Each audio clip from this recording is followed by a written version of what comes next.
Hallo, hallo. What's up, everybody? Welcome to a cozy Friday stream. We're going to be playing some Sky Strike here today with the new Radiant Typhoon cards. That's going to be very fun. I'm looking forward to it.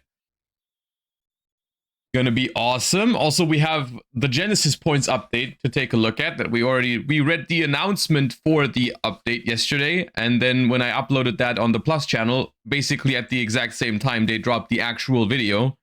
The actual update, I mean, the points update, which kind of like invalidated the video, which was kind of awkward. But yeah. Please no desires. It's so bad in Striker. I hate playing the card, but I do think it's necessary in Master Duel, or in general. I think we have to play it, unfortunately. We can try without at some point, maybe, but the first list is going to have desires. I'm not happy about it, but it is what it is. 3 desires to banish Lemniscate and multi-roll. Well, you assume that we play multi-roll, which at the moment I don't. But we'll talk about the list in a second. Day Shade, thank you for the 6 months. Appreciate you. Welcome back. Thank you for the kind words as well. Ishizu Fushiguro, thank you for the full year during the starting soon. Appreciate that as well. Thank you. I crafted a second Lemniscate because I put in desires. Yeah. I mean, I played 1 at YCS Dortmund, but in Mass, I have 2 in there at the moment because we don't have the Fallen and the Virtues. But we'll talk about the deck list in a second and all that. But yeah, first we're gonna do some warm up, then we're gonna talk about the Genesys points real quick, and then we're gonna hop into some Master Duel gameplay, which is gonna be fun, hopefully. I'm not sure yet if I want to go first or second with Sky Striker, because I feel like in Master Duel, blind second is a little bit more viable than in TCG, because you're not playing best of 3, and that's one of the most awkward things about blinding second in the TCG, is that after siding, you get into this weird situation where you don't know if your opponent is going to make you start or not. So you like all the weird board breakers like Lightning Storms and Evenleys or Feather Dusters or Raigekis, whatever you may play. It becomes very weird if they send you first. So it's a very awkward spot. Also, Mo Charmy, same thing, right? So I think it could be a thing where you blind second with Sky Striker. There's going to be a couple of matchups that are going to be really hard, though, if you do that. Like Luna Light, for example, is going to be a very tough matchup. But yeah, we'll talk about that more later. First things first, we're going to warm up. And then we'll see how it goes. All right, let's begin. This is lose 1 turn, I think. No. Back to square 1. Ah, okay. Dragoonity.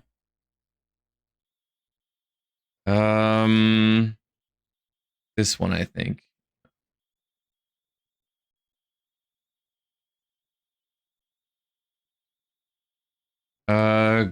Golden bamboo sword or broken bamboo sword?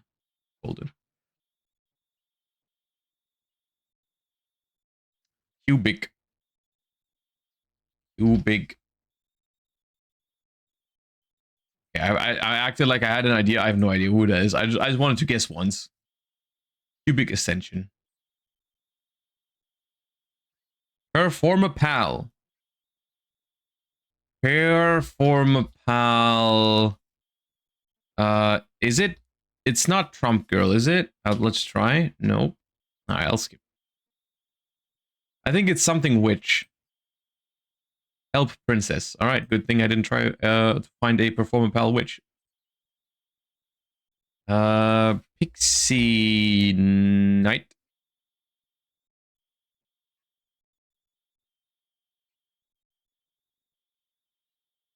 Molinoids. My goat.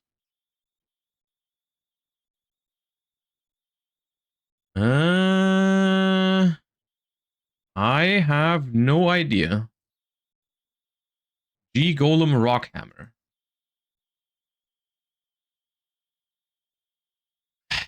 Hit stop. Yeah.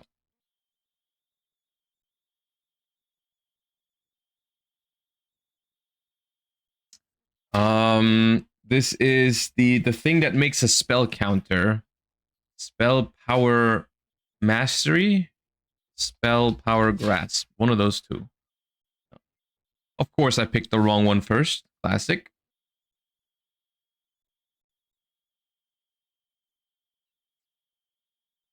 No idea.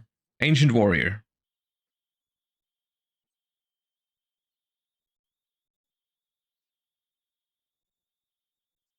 Fusion gate.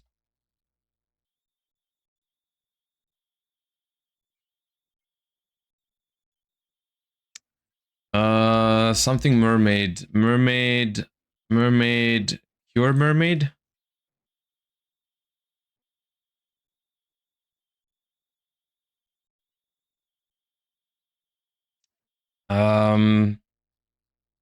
Is this the mirror force that has like the three things coming out of it? Radiant? No.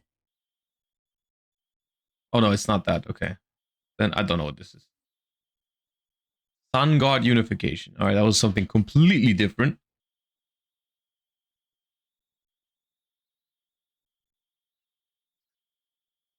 that a Blackwing? Yep.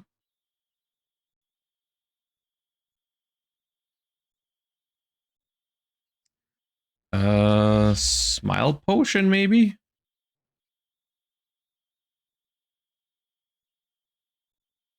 That is upstart goblin.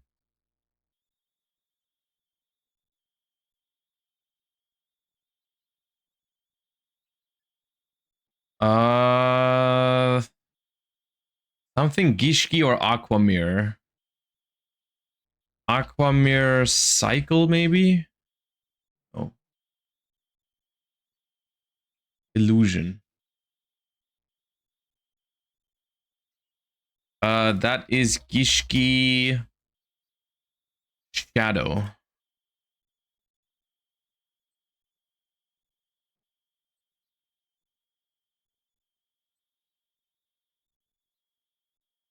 Don't know what that is. Judgment of the Branded.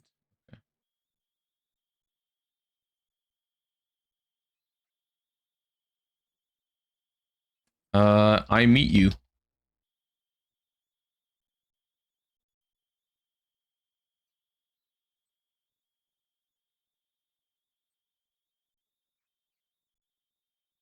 No idea.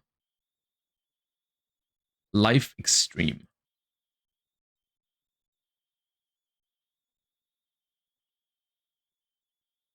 Okay, a couple of tough ones here. This is psychic related, but I don't know what it's called. Psychic Eraser Laser.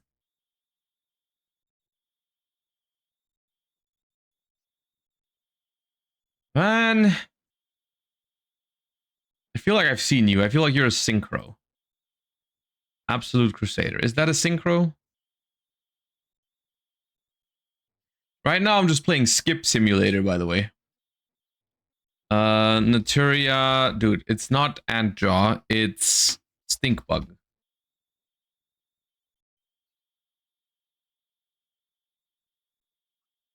What? What? But which what? What? What scene? What? Was there what blaster? What beta?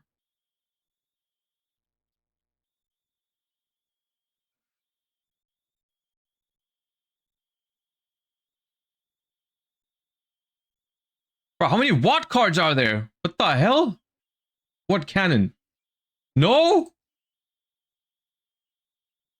Why is that not the cannon? I'm losing my mind. I wasted so much time on that. Infernoid. Infernoid Patrulea? No. Infernoid.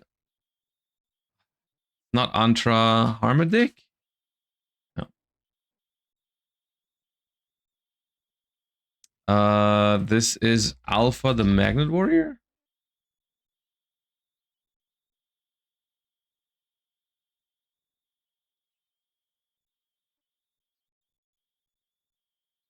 Don't know what that is. It's Planet Pathfinder and the Jammer, but Tannhauser Gate. This is bamboo shoot.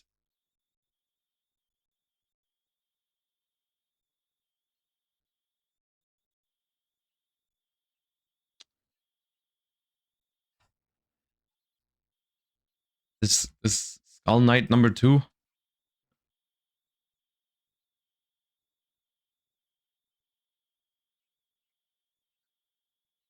This feels Altergeist.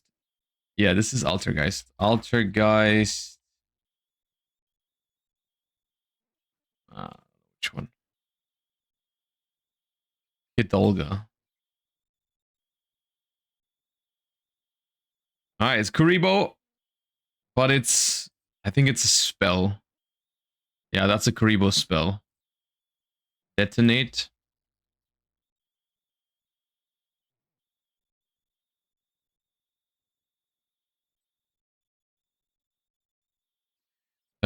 Gingerbread House.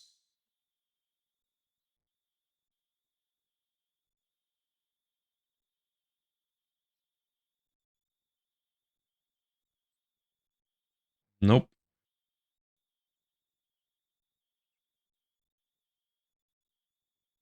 Maximum 6.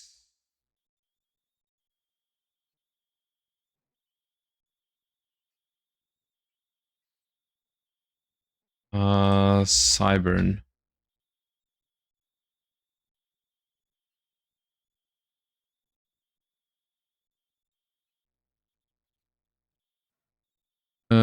Big Tusk Mammoth.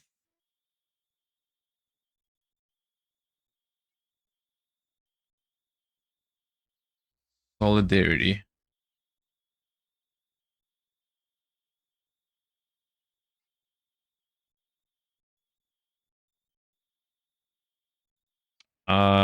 Cursed Javelin. No. Phantom Knight Lance.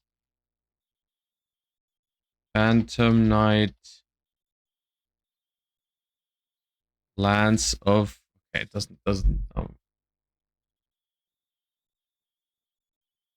Spear. Damn it.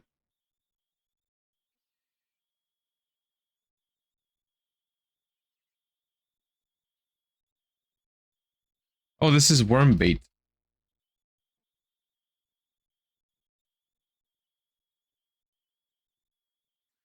Oh, dude, I know this one. This is also a Kuribo retrain. It's not Link. Is it Relink Kuribo? Yeah.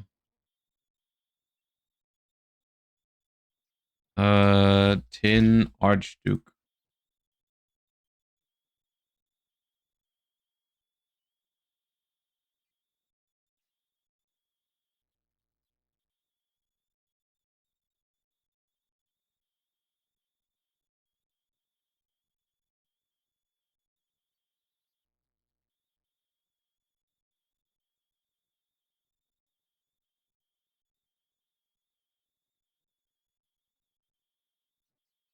Something Laval. Dual Slasher. This is not Breaker. This is the other one. It looks a little bit like Breaker, but it's... Yeah, I think it's Blast Magician. Is it Blast Magician? Yeah.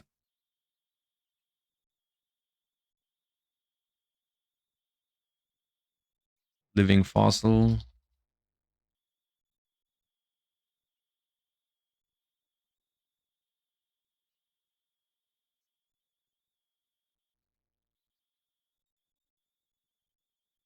Oh! Livia Dragon. Oh, yeah, the other one is the really big one, right?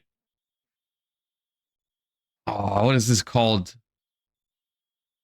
This is like fairy... No, the dancing fairies. Yeah. I wasn't sure it was elf or fairy. Jurak. Is it Velfido? Oh, don't know which one that is. Jurak G? Iganoto? Yeah. Grave Keepers. Oh, which one is that? Vassal?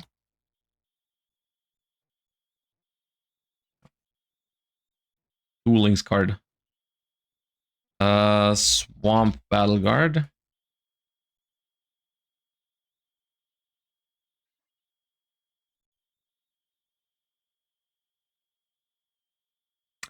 Oh, I know this card. Mild Turkey.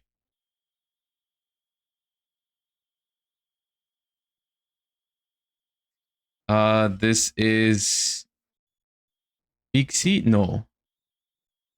Big C is the blue one. This is it Baxia? No. Beyond?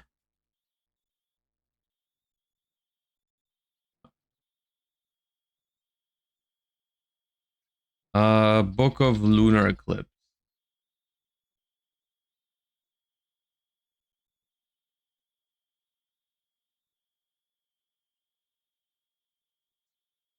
Don't know this one. Technology.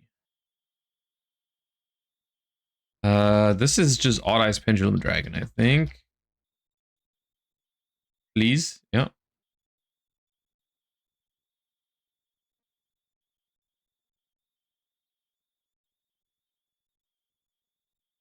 This is Mind. No, Mind. This is something Mind. Not Mind Crush. Mind. Oh, there's a lot of minds. Memory loss. Yeah.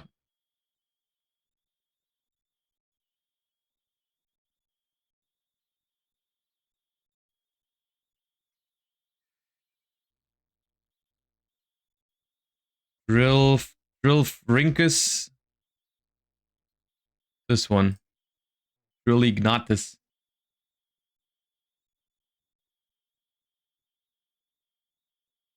Evil Swarm. Bahamut. Yeah.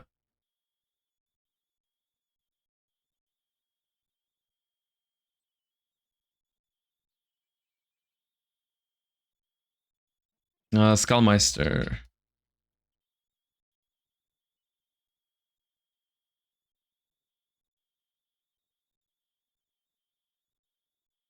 Is this Ignite Reload maybe? Sure. No.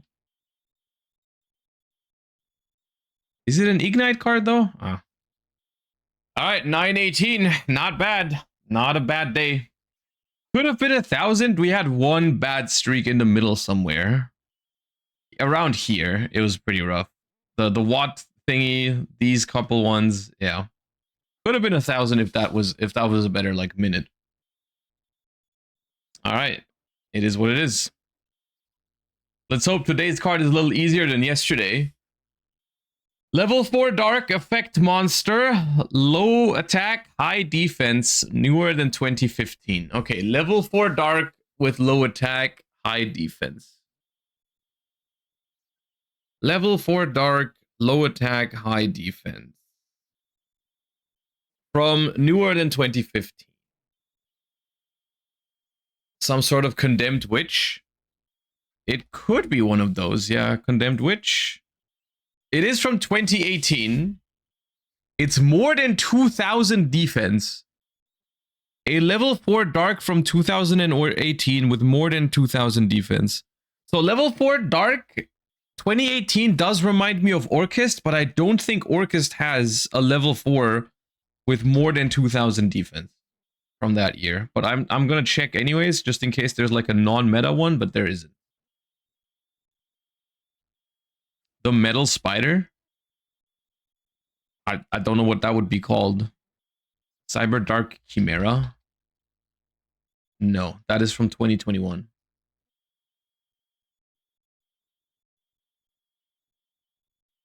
Gravekeeper's Spiritualist? No. 1,500 defense. Last Spider. Okay, I would have never guessed that one. BM4 Blast Spider. Once per turn, you can target a dark machine you control and one face-up card your opponent controls, destroy them. If a monster you control that was originally a dark machine destroys an opponent's monster by battle or card effect and sends it to the grave, you can inflict damage to your opponent equal to half the original attack. Only use each effect once per turn. Okay. That card came out approximately 10 years too late. In 2008, honestly, maybe it would have seen play. Actually, no, it would have definitely seen play around the time of, what's it called, Black Salvo. This would have been a good target for Black Salvo. All right, well.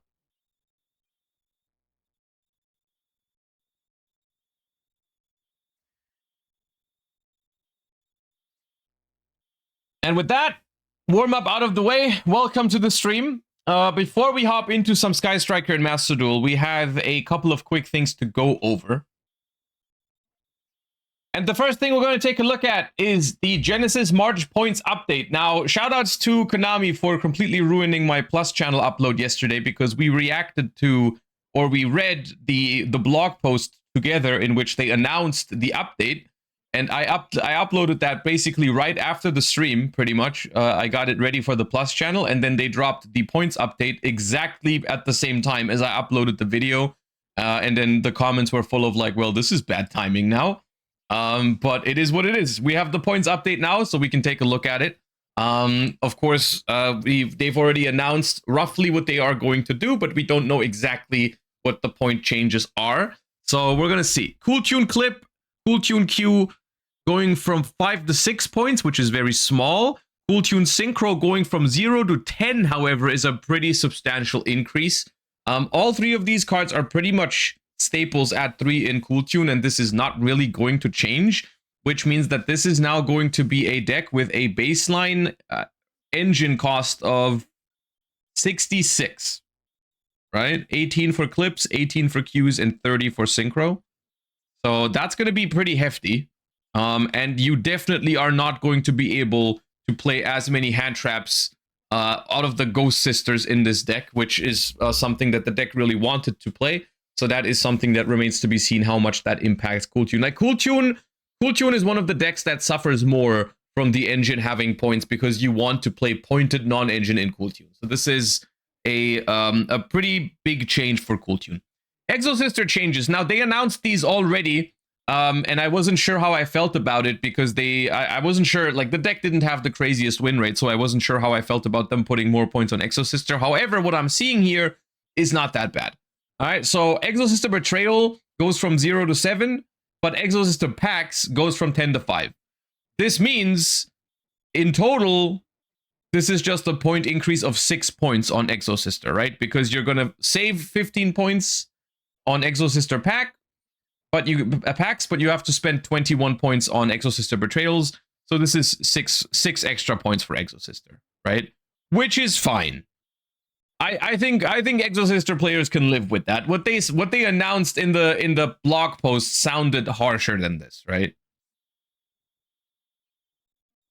Pax was a 1 of. I mean, okay, sure, but now it's going to be a 3 of. I feel like now it's going to be a 3 of.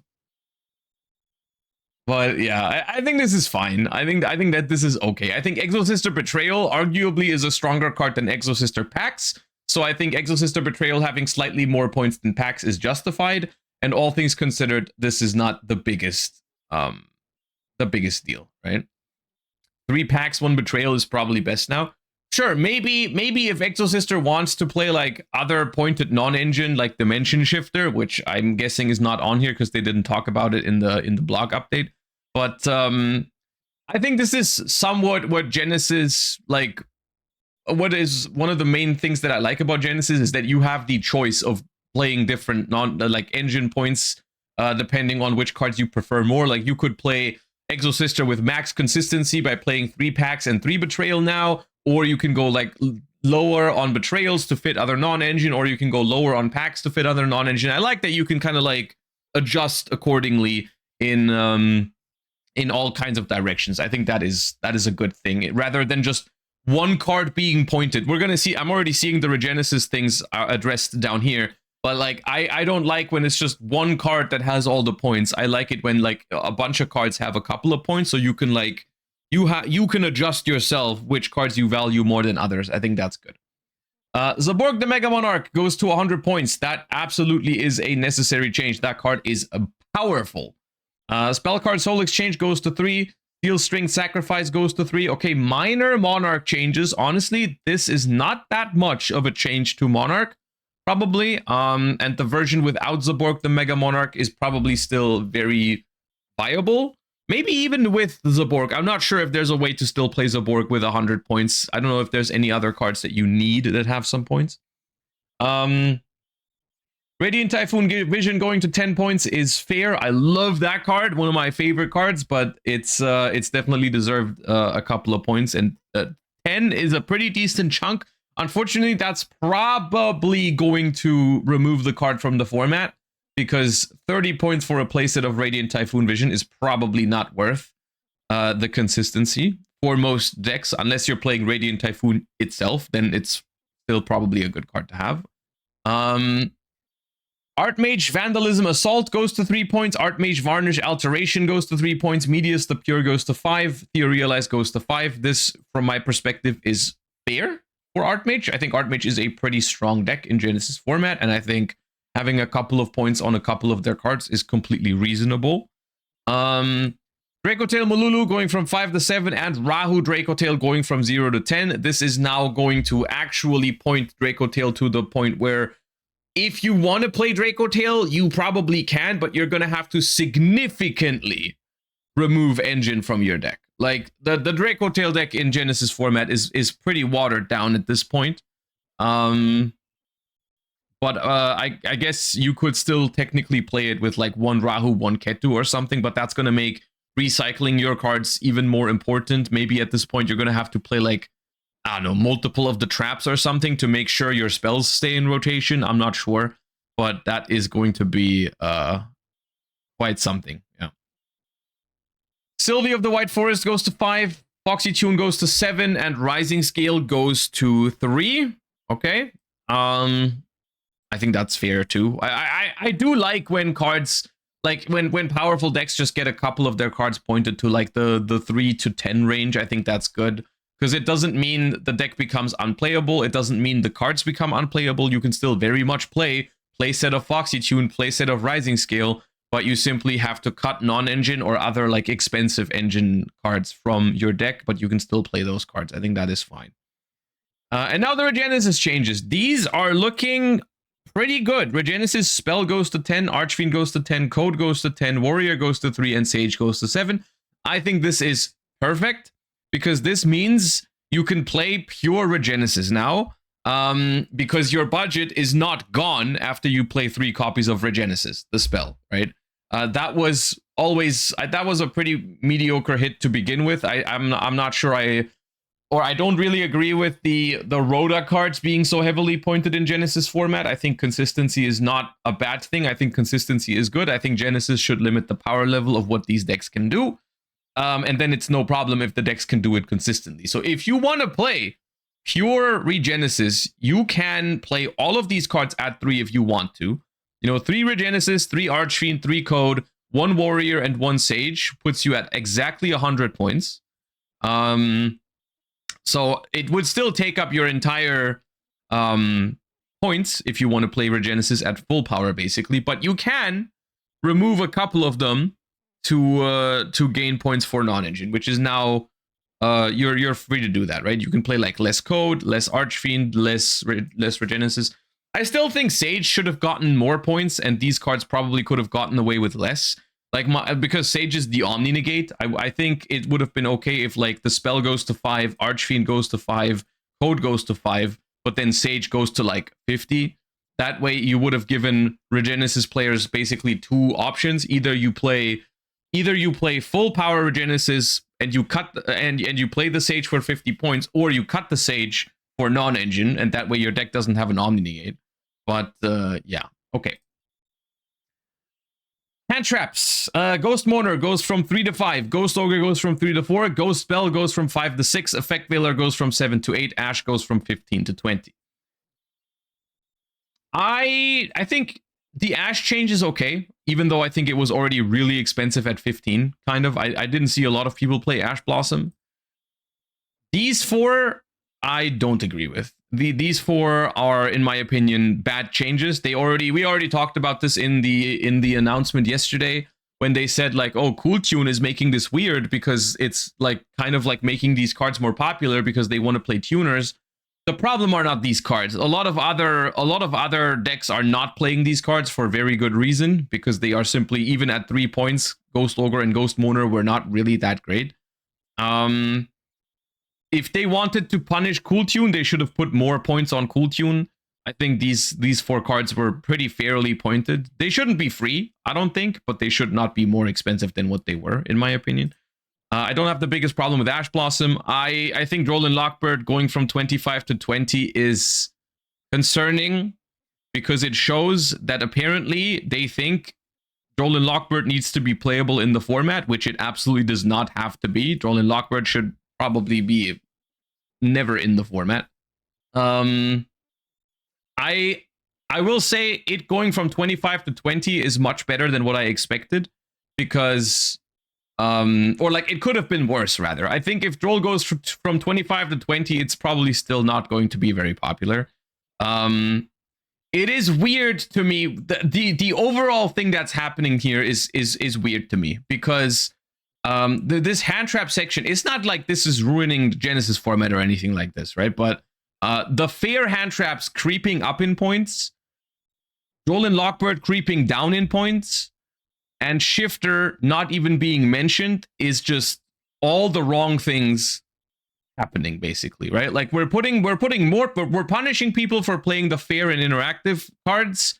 We're trying to incentivize people to play more Droll Lockbird, apparently, and Dimension Shifter is still 10 points, which is insane, right? So this I'm not a big fan of this. This is not like terrible news, but it still is like nothing here. Basically, nothing here is the correct direction, right? For things to go. Yeah. And then we have the side deck cards. All right, DD Crow going from 0 to 1, Cosmic going from 0 to 1, Dark Ruler going from 0 to 2, Ultimate Slayer going from 0 to 1. We've talked about this yesterday. This is also weird. Even if it's just 1 or 2 points, people play these cards in every side deck because they're free.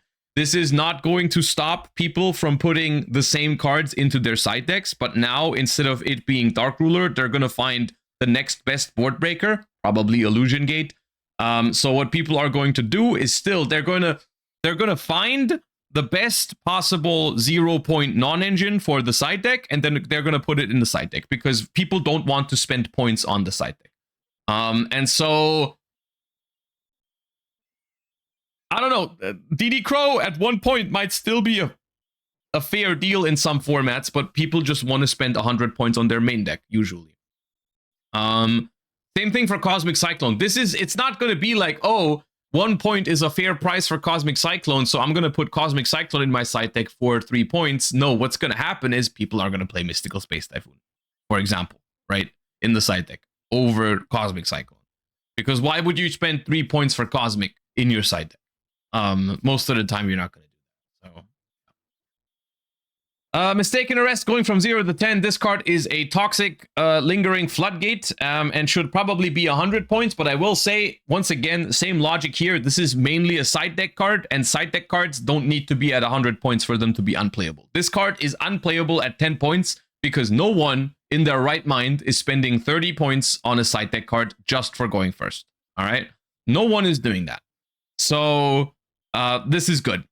This is good. It makes me wonder why there's no Dimensional Shifter or Dimensional Fissure, because there's like literally, we are so close to getting rid of all the floodgates in Genesys format, but yeah. And then Malong and Garura going from 0 to 4, both each. I think this is basically going to eliminate Ultimate Slayer from the format, which, if that was your goal, then goal achieved. Oh, also Aggregator.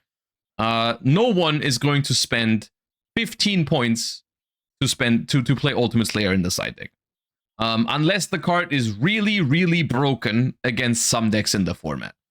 Aren't there alternatives, though? Maybe, yeah, maybe, sure, maybe you can play Ultimate Slayer still for 3 points in the side deck and just play other cards in the extra deck. But, yeah, sure.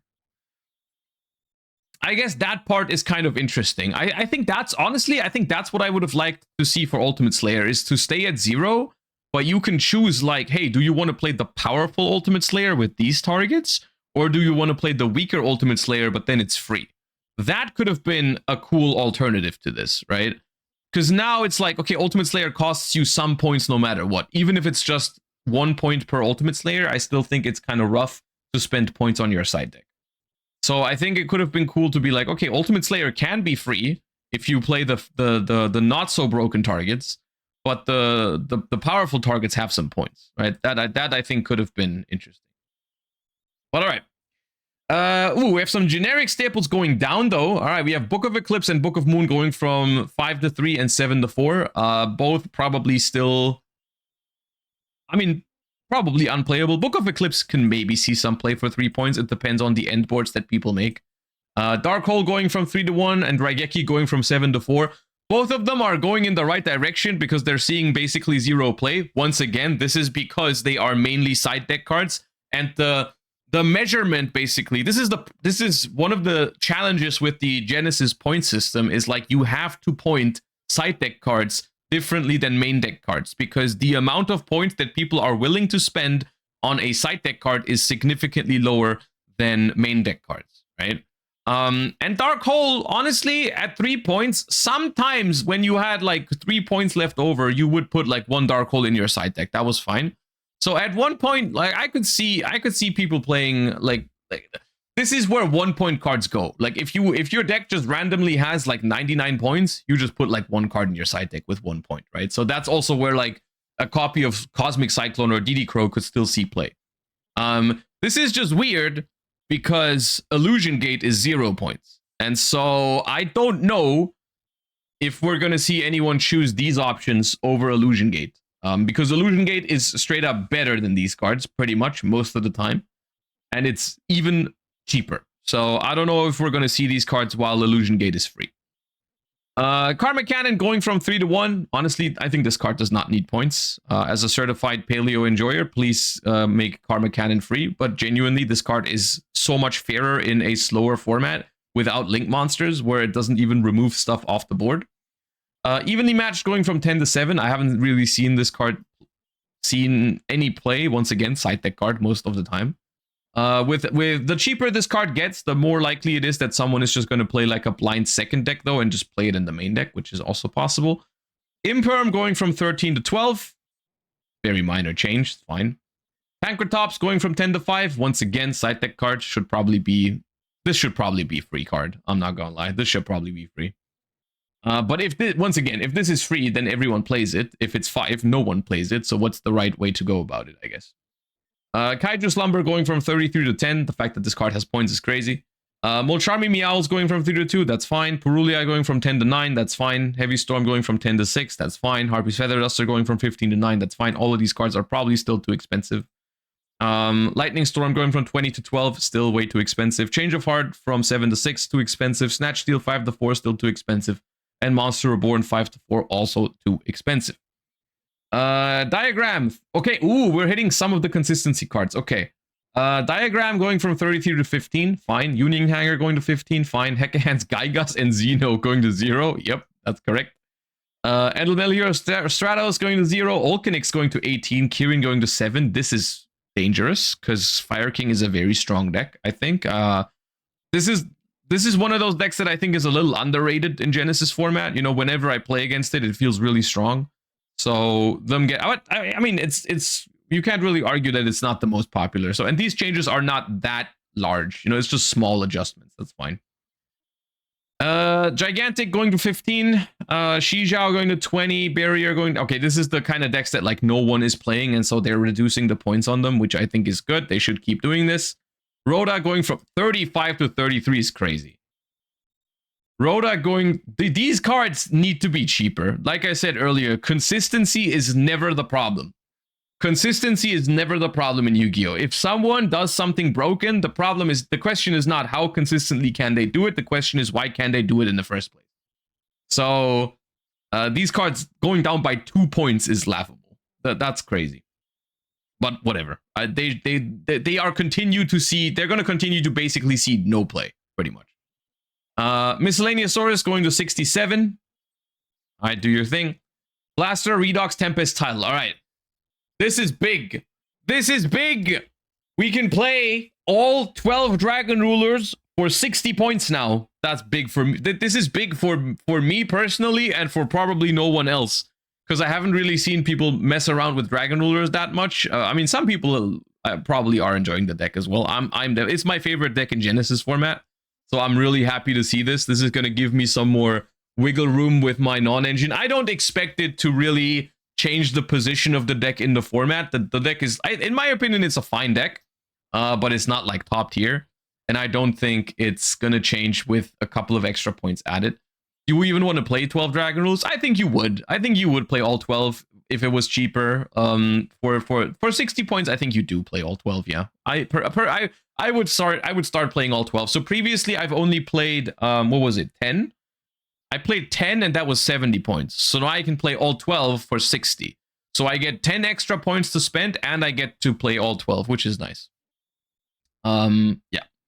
I'm probably going to revisit this deck with the new points for my Genesys locals this month, which are always the last Wednesday of every month is Genesys locals for us.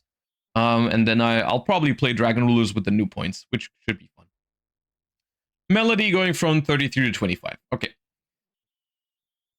Ooh, okay, we've got the maze stuff and we've got the draw stuff. Dark Magician of Destruction, the 15, gaze to 1, so it can't summon Dragoon. Good stuff. Uzuhime going to 18. Mikanko, Noble Twins going to 18, whatever. Sandwich Day going from 0 to 3. Trade into 5. Observatory to 5. Ixchel to 5. Engage to 7. Into the Void to 7. Tune Table to 7. Upstart to 7. Raiders Knight to 80. Utopia double to 80. Mechanics to 100 and Dark Eradicator Warlock to 100. Okay, this should, for now, eliminate all of the generic draw your entire deck FTK type of stuff, which is very good. Each of these cards individually still remains playable, which I think is awesome. Like, if your deck has great synergy with it, you can still play 3 trade-in. 15 points is not the end of the world. You can still play the Dark Lord stuff for 15 points. You can still even play a Sky Striker engine if you really want to. All of the individual pieces remain playable, but the concept as a whole does not work anymore because you have to put too many of these cards into the deck to consistently draw your entire deck turn 1. This is, in general, this is very positive, I think, because this is just what they should always do in Genesys, is like, if a deck like this pops up, even if it doesn't win a big tournament, if it's ruining the experience for some people playing the format, whether it's online or in person, they should immediately make sure that that deck doesn't work anymore in terms of FTKs and stuff like that, right? There are certain things that just don't have a place in Genesys format, especially when you can't play as many hand traps because they all got points. And FTKs are one of those things. FTKs just should not exist in this format, period. And they should never be viable, right? And so them immediately putting a bunch of points on all these cards is fantastic. Okay. Overall, this is a lot better than I expected, because I'm gonna be honest with you, the announcement yesterday, it read pretty weird in certain spots. But the thing is, like, even if I disagree with some of the direction here that's happening, I think it's okay because it's only very, very small changes. Like, for example, I don't necessarily agree that they're pointing these hand traps instead of putting more points on Cool Tune, but they're also only giving them 1 or 2 points each, which is not the end of the world. Like, you can still play these cards. So it's okay. It's not the biggest deal. I also disagree with Joel and Lockbird reducing in points, but at least it still is 20, which is still plenty for Joel. I disagree with DD Crow, Cosmic Cyclone, Ultimate Slayer gaining points, but once again, it's just 1 or 2 points each, so sometimes you can still consider them for your side deck if they are really good into the format. And if not, I guess, you know, we're going to have to find replacements, but it's not the end of the world for me. I do think the changes for the meta decks are pretty solid. This entire first segment, I think, is all pretty good changes. You know, Cool Tune getting points, Exo Sister slight adjustments, Monarchs getting points, Radiant Typhoon, Archmage, Draco Tail, White Forest, Punk. All of these decks deserved to get points. And in the case of Exo Sister, I think it's more like a side grade than a straight up like big hit. I think that's fine. So these changes are positive, I think. The Regenesis rebalancing is also very positive. All of these cards Literally all of these cards deserve to go down in points, so I'm a big fan of this segment here as well. I'm really excited about the Dragon Rulers being cheaper. This is awesome. And the FTK stuff is also pretty good. So all things considered, this is looking pretty good. And I don't know why they made it sound like it was going to be a weird update yesterday, but I was expecting it to be worse than this. It's actually quite solid, I think. But yes, okay. Elephant in the room, we should never, and once again, listen to me, we should never stop complaining about Dimension Shifter, Dimensional Fissure, and stuff like Gravity Collapse and Soundproof in Genesys format. They need to understand that these cards are not fun and healthy for the format. No one should go first, activate Dimensional Fissure. No one should win the game off of a single Dimension Shifter. No one should just activate a counter trap that says your opponent cannot summon monsters for the rest of the turn. As soon as these cards see play, it doesn't matter if they are everywhere or even if they're more niche. Like if these cards start seeing play in your format, you need to point them higher. This goes completely against the spirit of Genesys format if people are trying to lock the other player out of the game. This is something, you know, we're putting heavy points on FTKs because they're trying to win the game without interacting with the opponent, and then we're leaving the other cards that are doing the same thing at 0 points or very minimal, right? So that's that, right? So yes, there are things missing on here. Yes, there are some things that I think are going slightly in the wrong direction. But for the most part, still pretty good. I'm still very much looking forward to playing more Genesys format. And honestly, my favorite change of all of this announcement season basically is still the fact, and this is the biggest deal for me personally, is that we are getting the chance to play Genesys on the Friday at YCS's, which is so big in my opinion. I can't stress enough how big of a deal that is and how much more interested it makes me personally in Genesys format if I know, like, I can play on the Friday, I can play Genesys, on Saturday I can play Advanced, and on Sunday I can choose whichever day two I qualified for. If I qualified for both, I'll pick the one I care more about or whatever. But the ability to play Genesys on Friday is so important for the future of this format. And the points update is fine. You know, it's fine.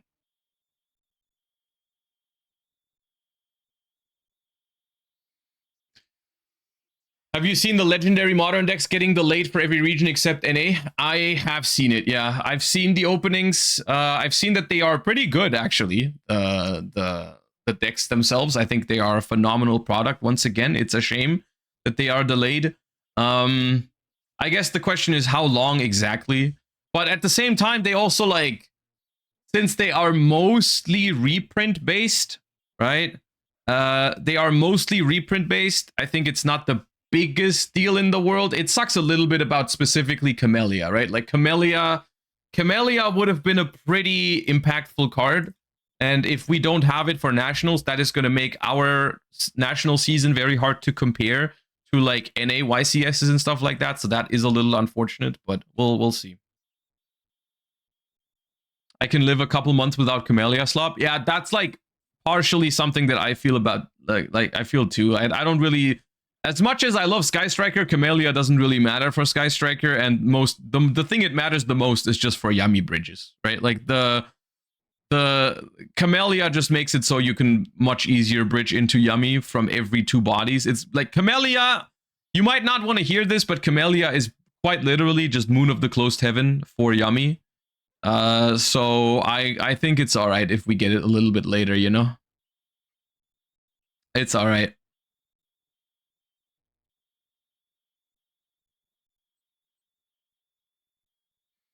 Okay. One quick thing before we hop into Master Duel for today. I want to give you a quick reminder, especially my viewers from Germany, which I know there's a bunch of you guys watching right now. I want to shout out a regional that's happening at Gamescom LAN at the end of March, in 2 weeks, basically. It's a regional happening at Gamescom LAN, and it has still a couple of tickets left, and it is a friend of mine who is organizing it, so they asked me to tell you guys about it. The link to the registration is in chat right now. It is in Cologne, And it's happening on, I believe the regional is on the 21st of March or 22nd. Let me see. The regional is March 22nd, actually, not 21st. My bad. Sunday, March 22nd in Cologne. Big Yu-Gi-Oh regional happening. So if you wanna take part, if you have time, if you're from the area, then feel free to check the link that is in chat to get your tickets. Okay.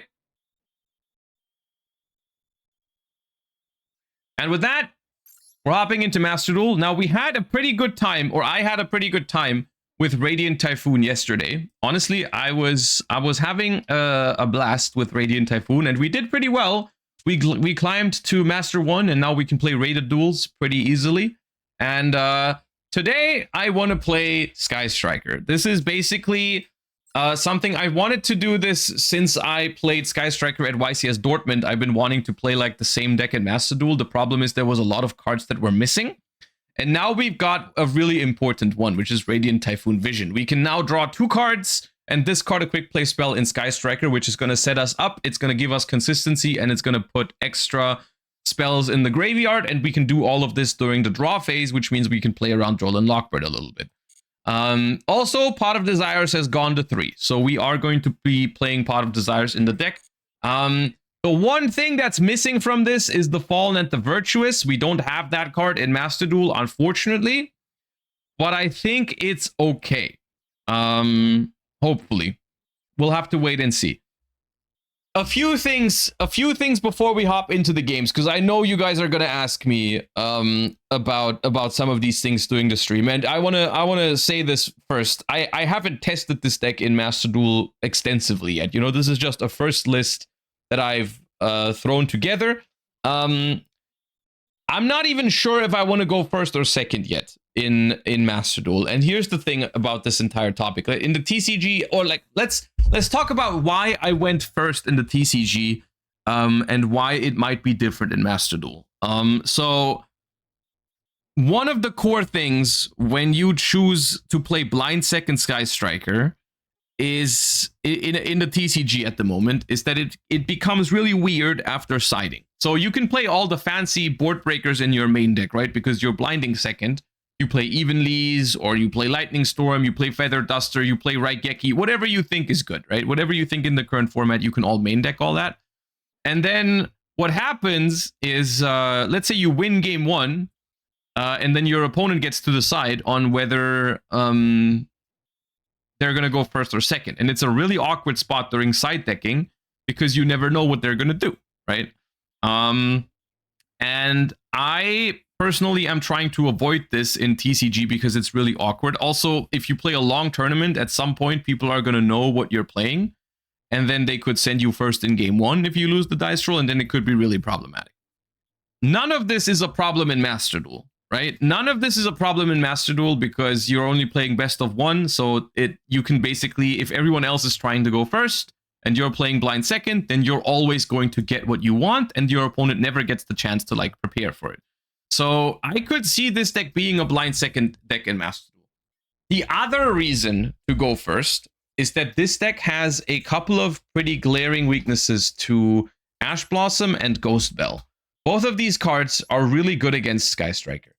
And the reason why this has anything to do with going first or second is that if you're going first, you can basically draw out those cards from your opponent's hand before they have a board. So essentially, you go first, you get ashed on your Desires or your Vision or your Engage. Maybe you get belled on your 0 trying to search. But this is something that happens before your opponent has a big board that immediately kills you next turn. So you can usually set up a little bit through Ash or Bell and then try to stop your opponent, but it becomes really hard when your opponent already has a board with other interruptions or other negates, and then you still get belled or ashed on top. So this is another reason to go first with this deck. However, I think Bell at the moment is not very common in Master Duel, so you could just like ignore that factor. But Ash is still going to be a big problem. If you go second and your opponent makes a board and has Ash on top, that's going to be hard. Yeah. So I kind of want to start going first, and if I feel like if I feel like going second is better, then we can switch over. The only awkward thing about this list for going first is the thrust, which is not live. I don't want to play a trap for it.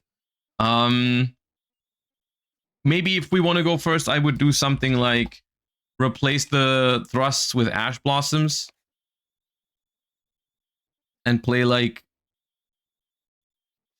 no eagle booster, something like this. Yeah, I could see this. Yeah. And that's what we're gonna try, and then we're just gonna see how it goes. Liger out. Guys, the Luna Light matchup is gonna be very hard. The only way we can theoretically out it is a very big Kagari, but it's not really gonna happen. Hello.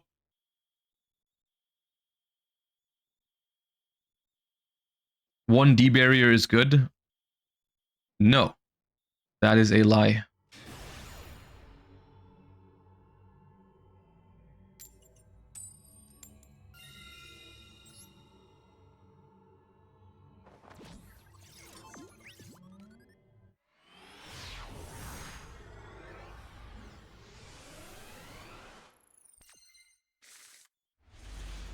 All right, first hand, we have 3 normal summons.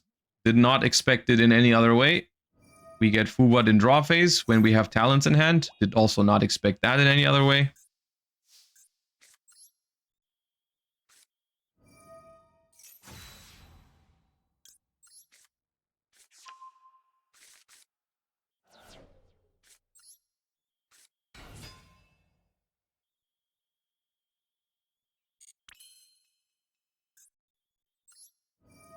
It's fine.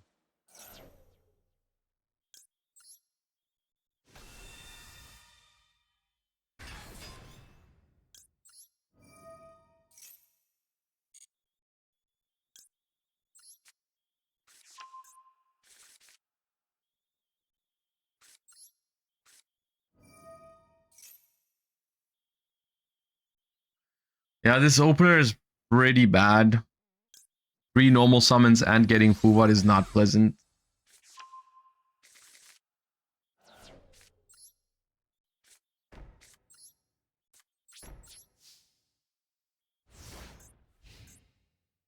This is my biggest problem with playing 3 Desires, because it forces you to play 2 rows and this card is just ass.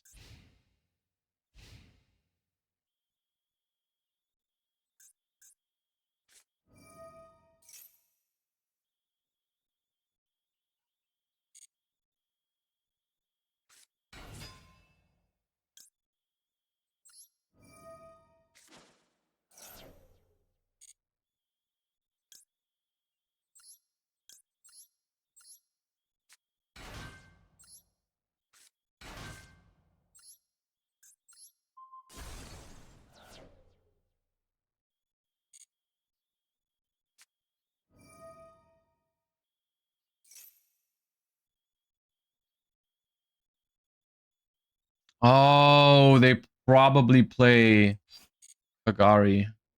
That's bad.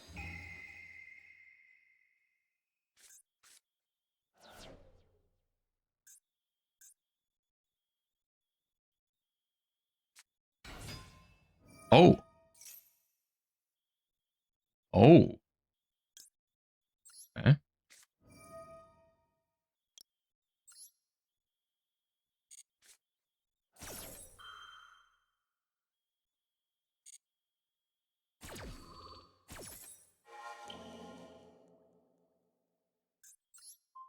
Mitsuyami.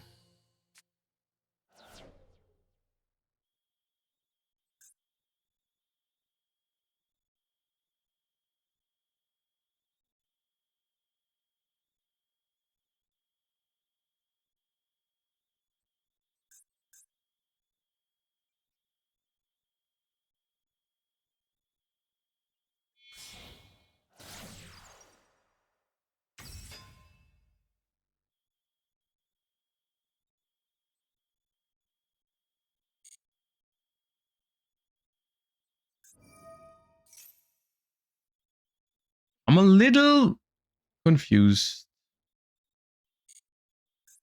What?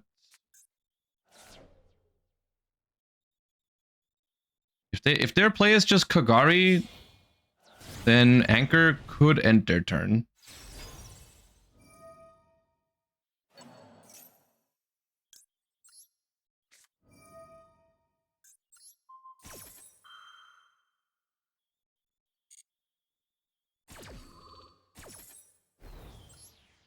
I mean, they've normal summoned, they've used Marshmallow, they've used Saji, and they have Surprise Hard Draw. Okay, yep. That was one of the few things that would still play there, but that does kill me.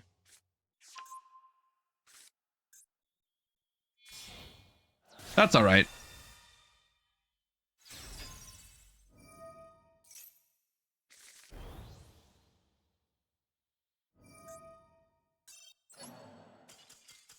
It kills? Yeah, that kills.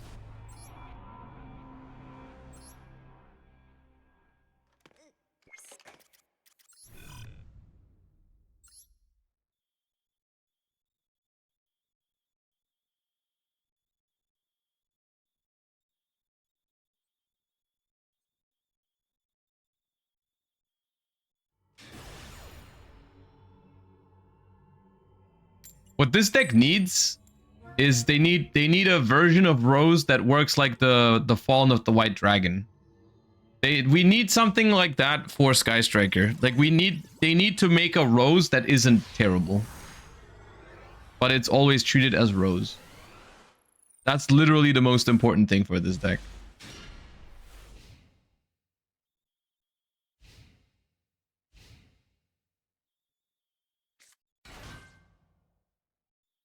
Okay, a Yami end board is technically beatable, but this also means it's Yami Sulfur Chord, so I'm hoping the board is not too crazy with Sulfur Chord stuff, but a Yami board we can beat.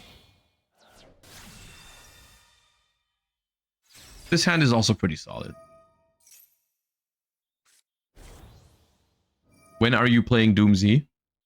Probably when it's good.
Last game, would the Ray have triggered on the Kagari leaving your field? I think so, yeah.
All right, let's hope the non-engine isn't the craziest.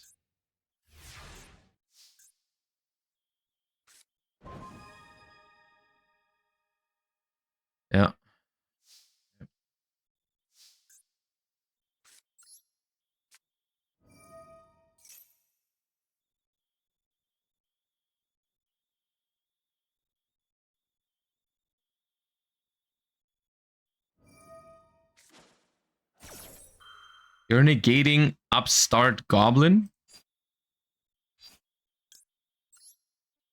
Okay, then. It probably means they have Maxiod roll in hand.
This card is a huge problem for this deck. I mean, here, we're lucky we have Called by it.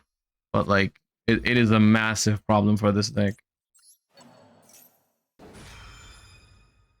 And I do think it's pretty popular right now.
That is so bad, man.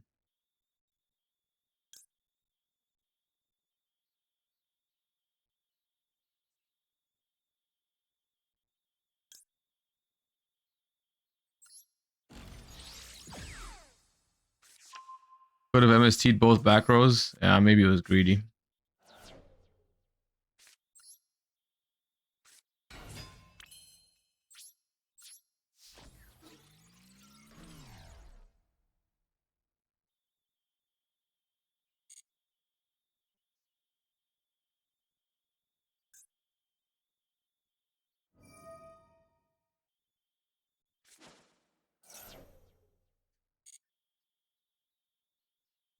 Loaded.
Not activating that.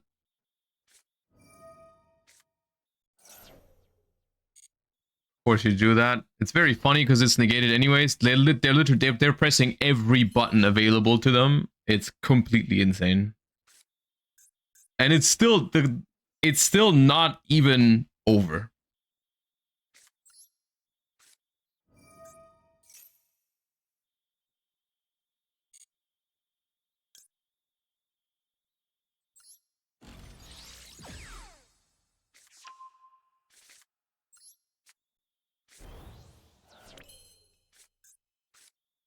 I guess with this many cards, it is kind of expected that I'm drawing into redundant cards. Can't really complain about that one in particular.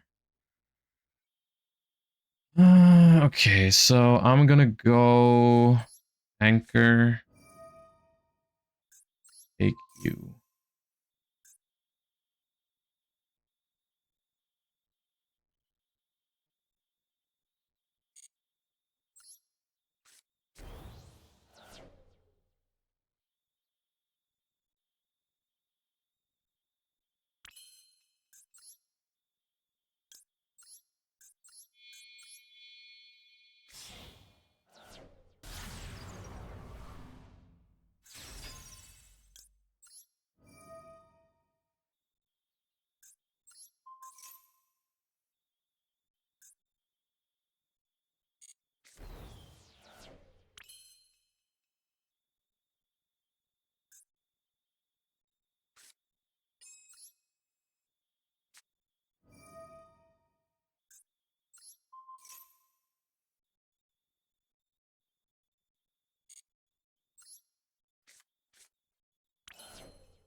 Okay.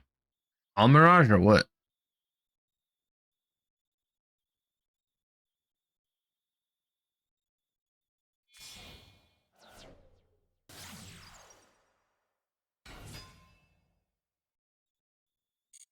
Sure.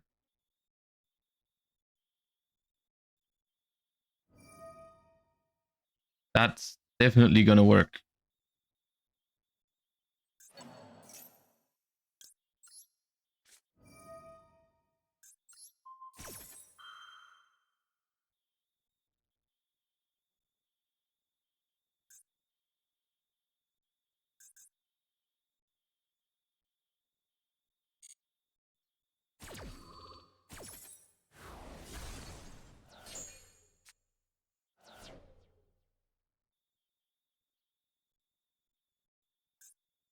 They have surprise in hand, right? Yeah, that does not play.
Gonna survive because the Mirage, but I don't think it plays.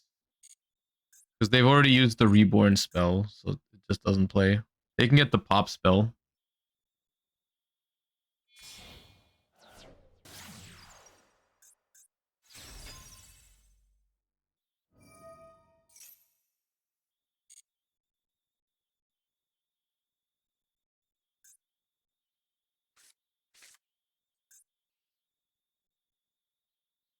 So set surprise, end phase, Cupsy returns, but then in end phase I can just clear the board.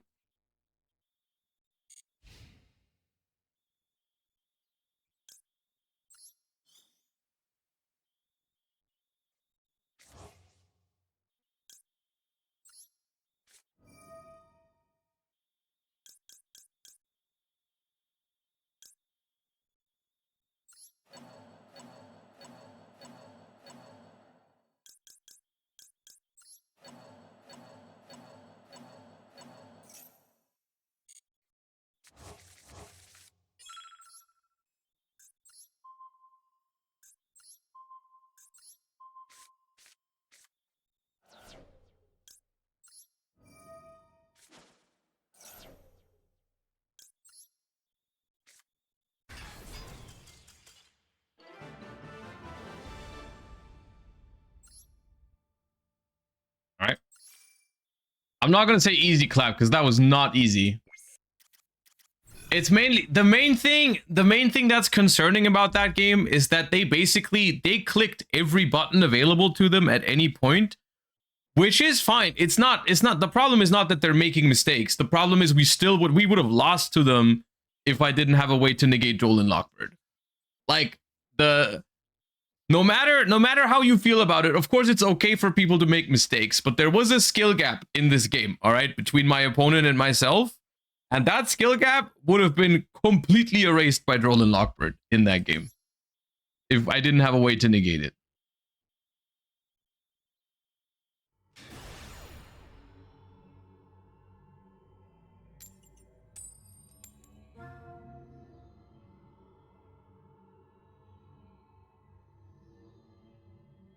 That's kind of always the case. Going second into a board and Droll is a death sentence for 90% of decks. Yes. And that's the thing, right? You could argue like, oh, but your deck is weak into Droll. Like, yeah, okay, my deck is weaker than others into Droll, but that board plus Droll would have beaten every deck in the game, basically.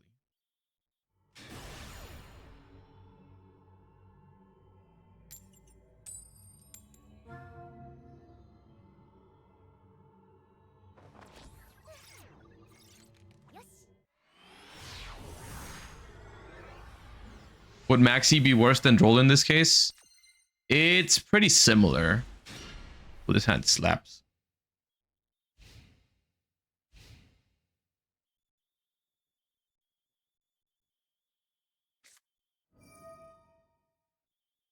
This is a fun matchup. It's difficult if they play, especially the Vanquish Soul part of the deck well. It's really hard for me to beat it, but it's a fun matchup. And by fun, I don't mean I'm always winning it. It's still it's a difficult matchup, but it's doable. It's pretty much the same premise though. If they have Droll on top of the board, then it's not going to be possible. That's the most annoying part, I guess, about going second with Sky Striker with no hand traps is always like you're gonna watch the combo and you're gonna be like, yeah, I can beat that, unless.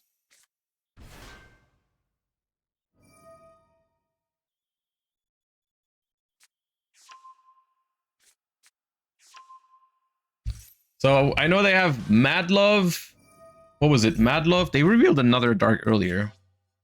Mad Love, Lantern, and Jiaolong. Okay, so one unknown at the moment.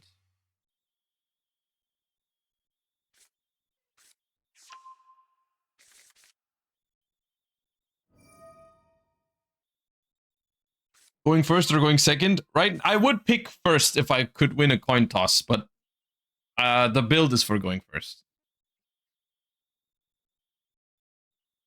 But we're going second at the moment.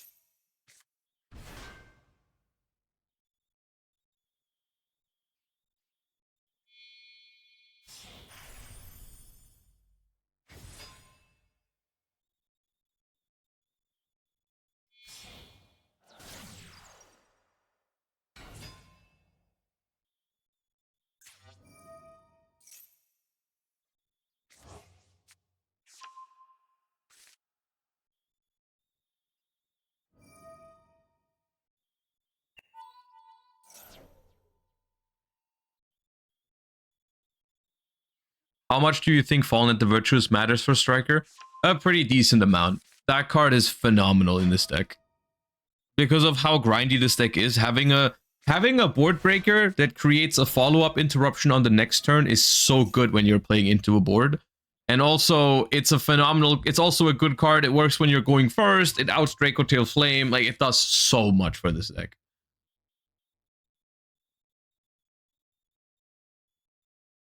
How does Striker feel so far compared to Radiant? I mean, I've only made like what 2 or 3 games. I like the deck. It feels pretty similar to the TCG, but with the difference that like my deck, if I compare it to like the version I played at YCS Dortmund, okay, my deck is a little bit worse because it doesn't have Fallen into Virtuous. Other than that, it's pretty much the same. So my deck feels good, but slightly weaker than in the TCG. And it's already just like tier 2 in the TCG. It's not like the best deck in the format. It's fine. But the difference in Master Duel is all the other decks are more powerful. So my deck is slightly weaker than in TCG, but the other decks are like stronger than the counterpart in TCG.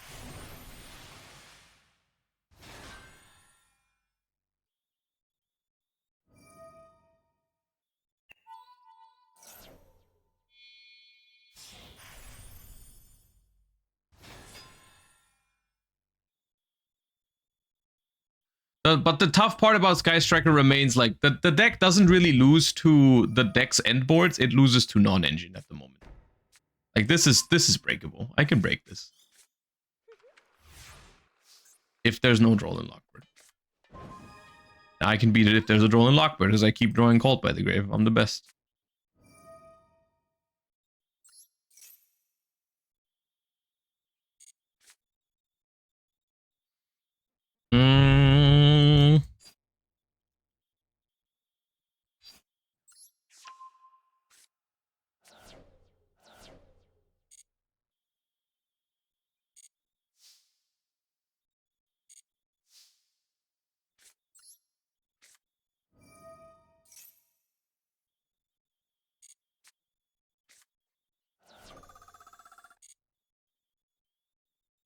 No droll, huh?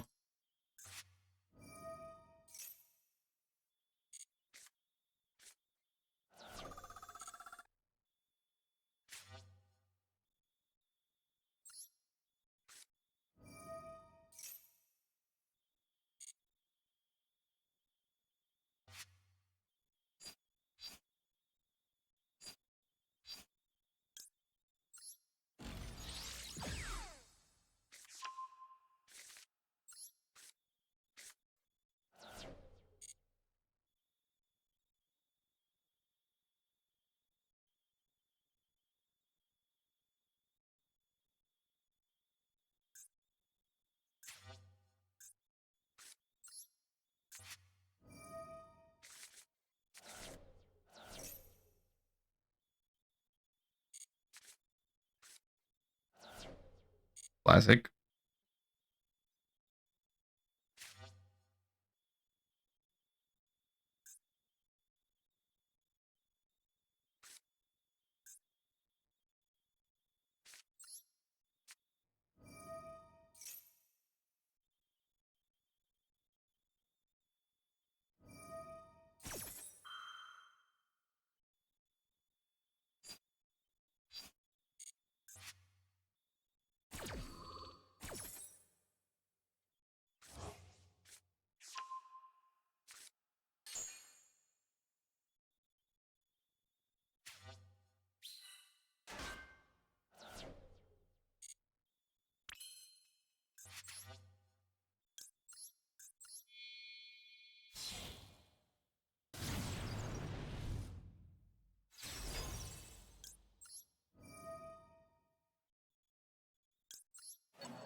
Yeah, they can self-destroy it, but that's why I'm sending Ray to the grave.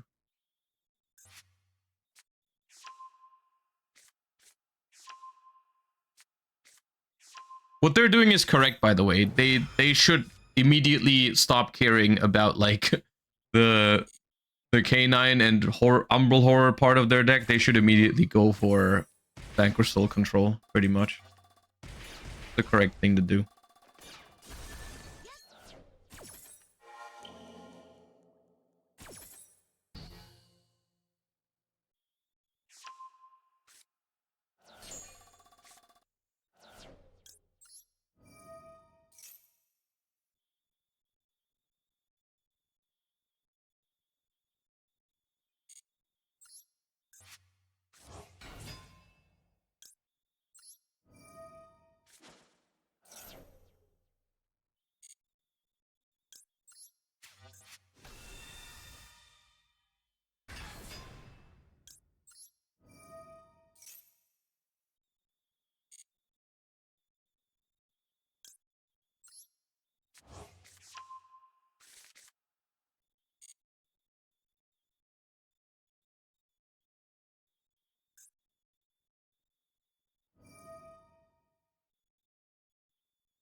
Why do you add from grave? Because then I have a chance to draw another engage, and I don't have that many cards left in deck, so it's actually not that unlikely.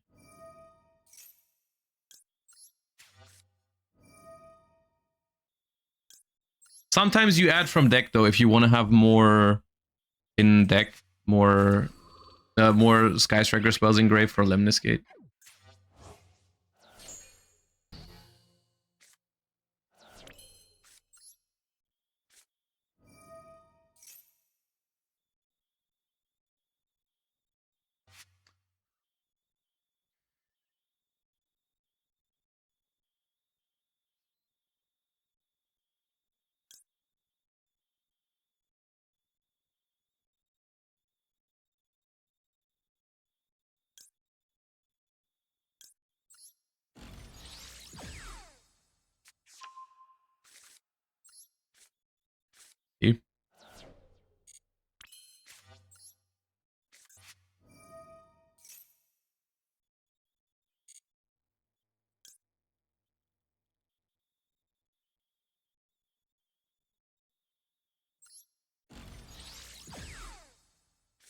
Do we have to win this turn? We cannot win this turn.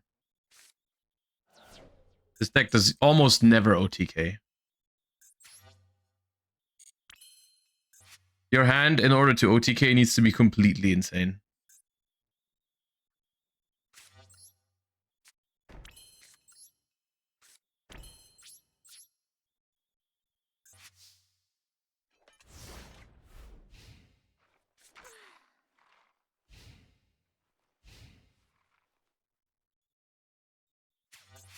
It's still really hard here because they have a lot of cards in hand and we don't have much life points.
How bad is Borger Burn in this matchup? Usually not that bad, because usually you don't get your life points halved by the horror.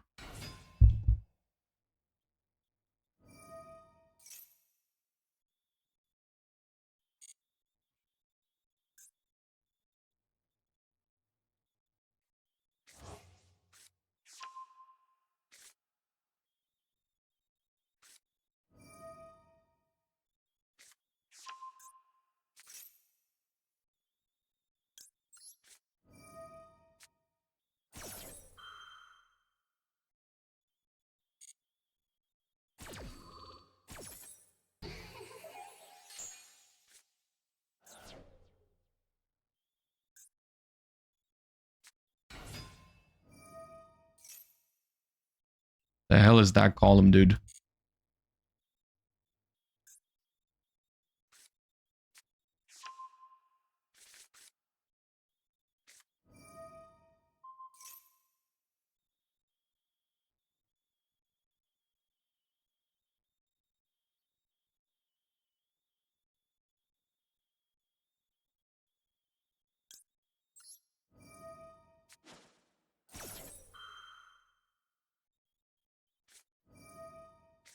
I thought it was Ash for a second. Genuinely, Maxi is still good here, but it's much better than it's Ash would have been much worse for me.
Yeah, that Maxi is the problem.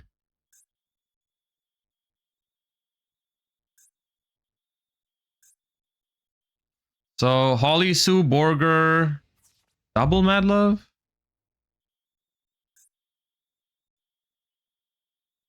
Three, four, five, six.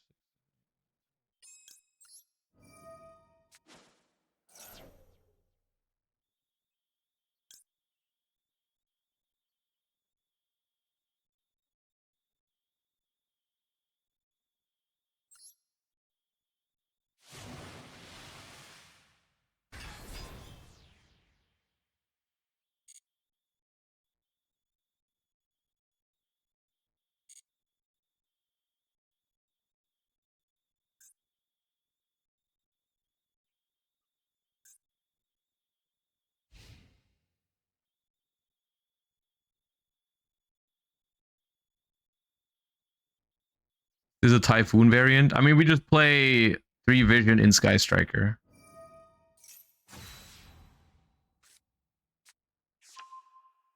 Oh, they have 2 fires now. That's a problem. Yeah, that Maxi drew a second fire. That's bad. So Raisin, Madlove, Borger, Holly Sue, Lantern, and now Valius. Yeah, Valius fucks me up.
Oh, I think they're out of time.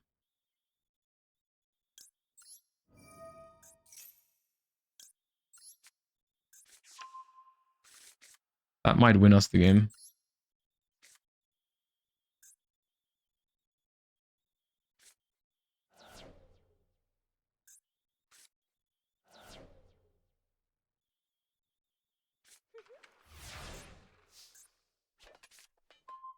Casual discard 3 in end phase, by the way.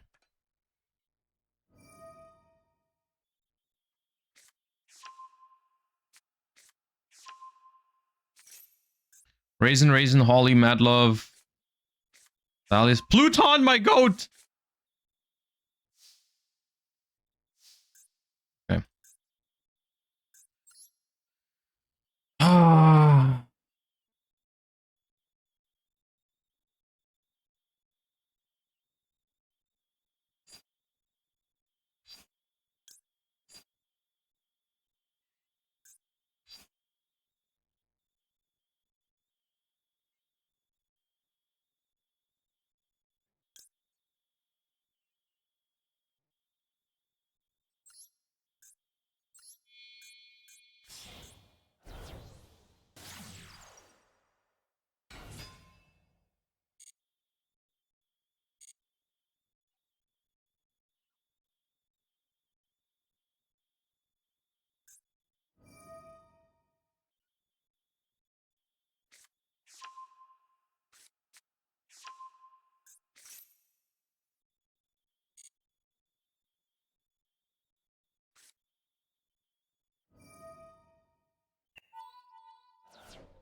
Yeah, they can still go Pluton, Caesar.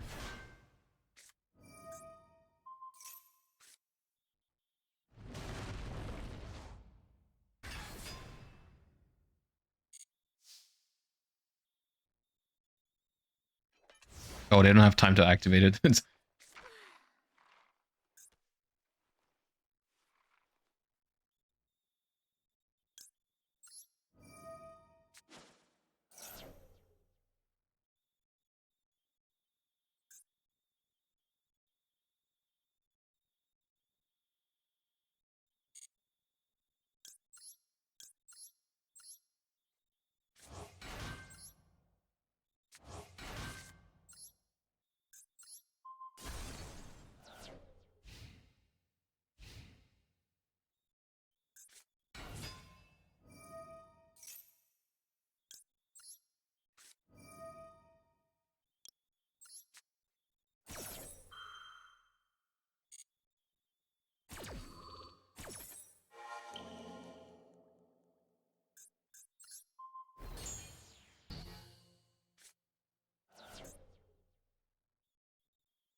Is Book of Eclipse an option to consider? Yes.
They played 2. Oh, they played 2. That's so bad.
Ah! Man! Ah!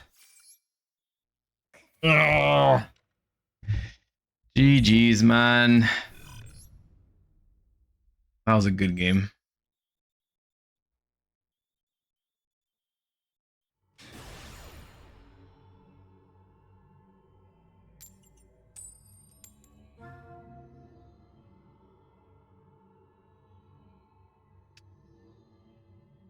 I'm sure there was a way.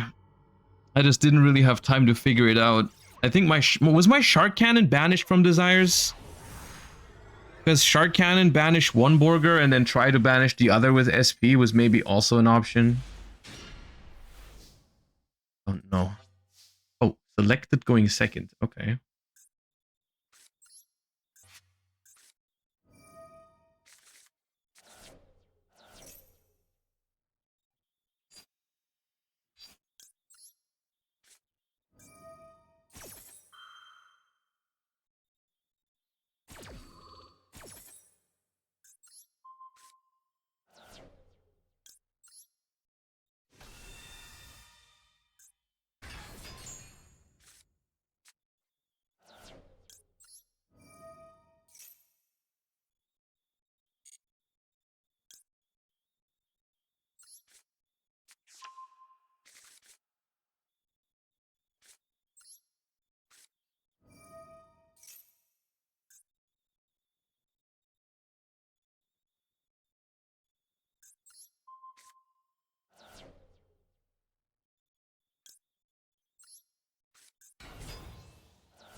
Not good. Gonna have to summon that and link it off.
When you discard them for hand size? No, I'm going to set 5. I didn't have that many cards in hand. I don't have a target for Shizuku in the deck, I think. But I'll still make it. I want to go for a massive Lemnis Gate, so I need as many as possible, I think, engrave.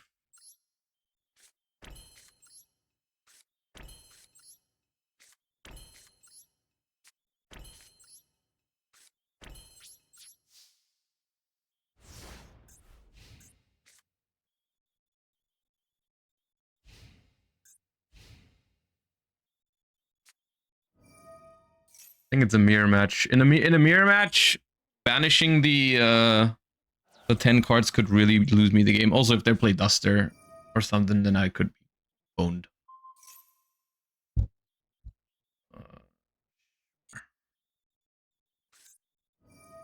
Drop. Okay.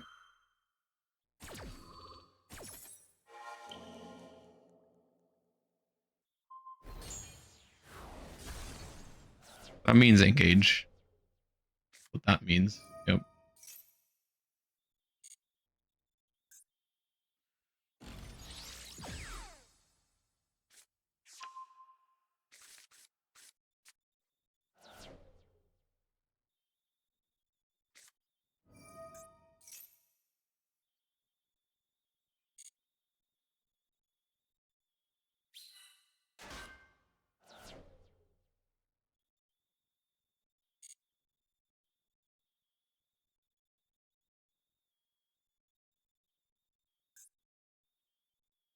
It's Tenpai Striker? Could be.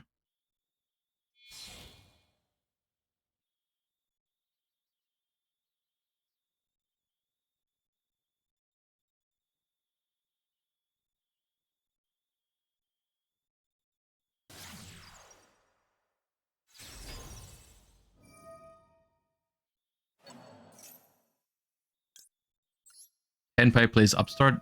They do 20 million damage. Yes, they play Upstart.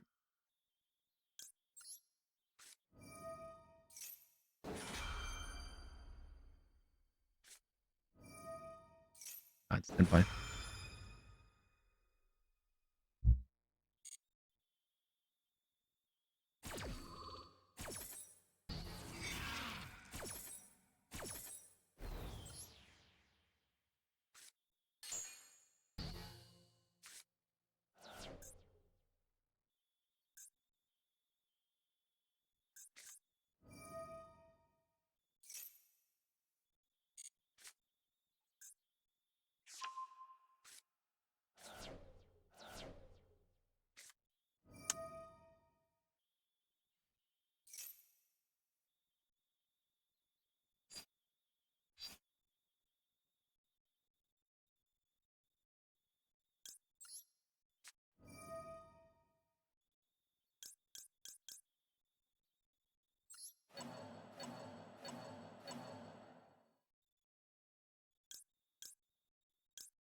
I thought about, for a second, I thought about not taking the Kagari with the Widow Anchor because of Lightning Storm, but they didn't have Lightning Storm previously, and like the only draw spell they have that would draw at that point of the game was Vision, so.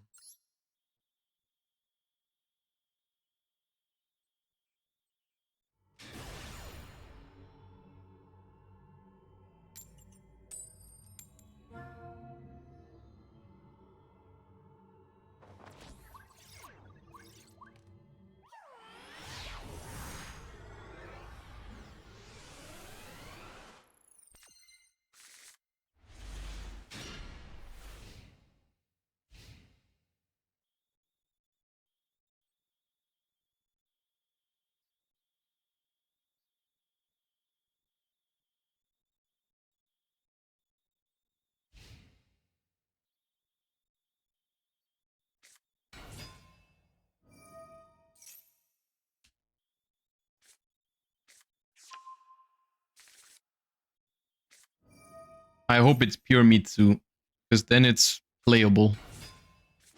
Not the greatest matchup for Striker, Mitsu, but if it's Yami Mitsu, it's cooked.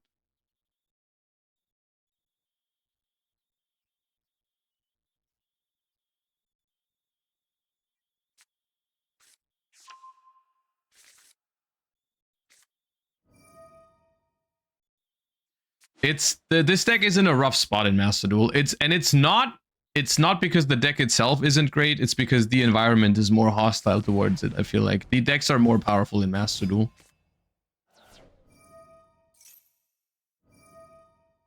It's just harder to play a grind game with these decks.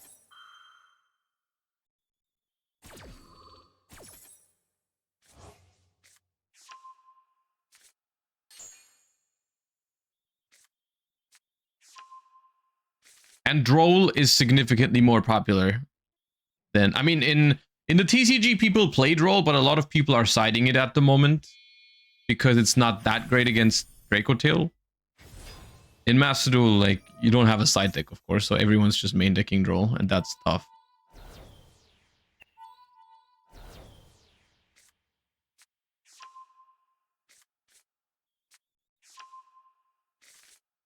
Okay, Mitsu. Mitsu is actually good news, I think, because it means it's not Yummy.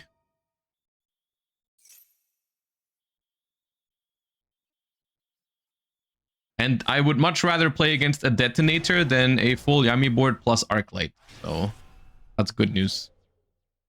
Believe it or not.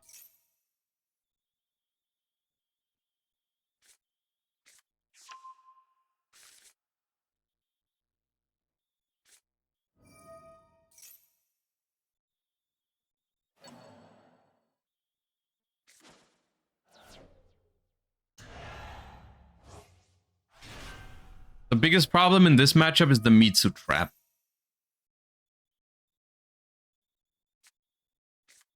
Oh, there it is.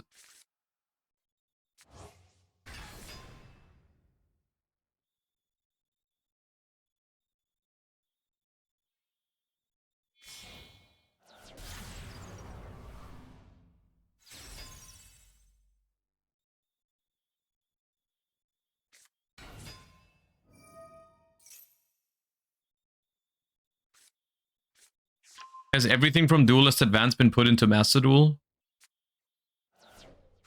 I think so.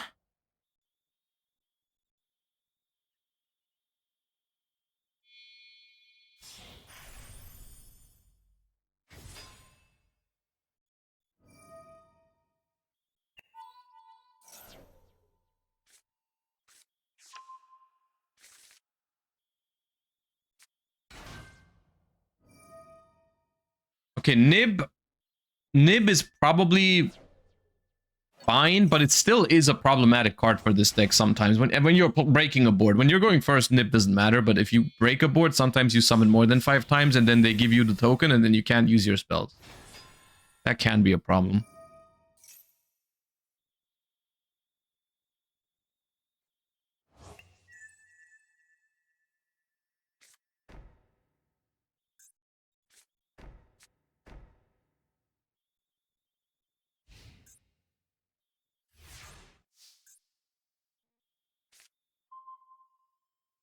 The hand is good.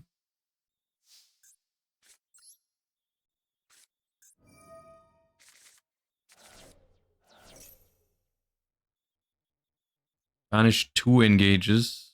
That's alright. Ah.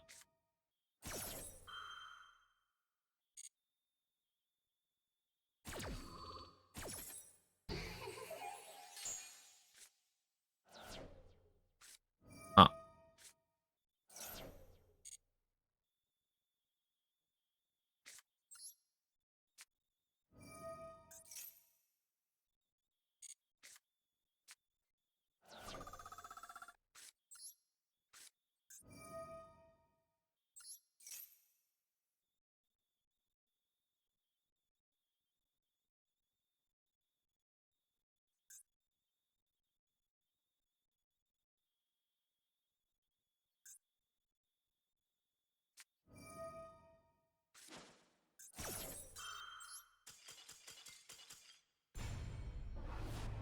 I'm not beating that under maxi.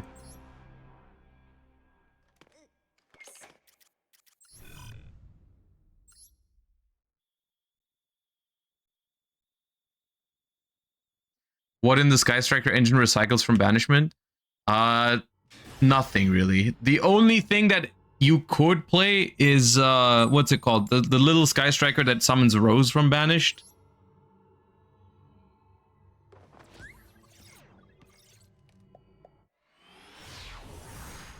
Dianos, yeah.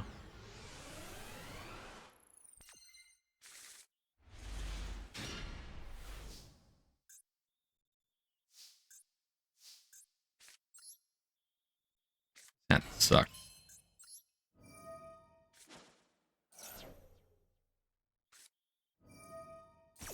Now it sucks even more.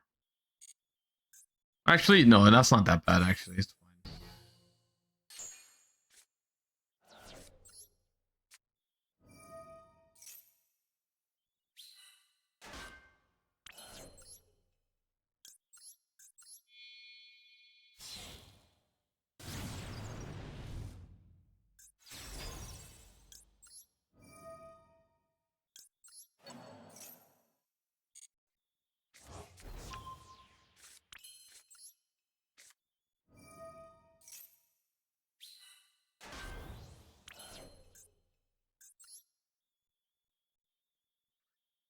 I put an extra monster in the grave. Am I getting to 3 spells for Lemnis? I do. Okay, let's go through an Amatsu. Or Hayate.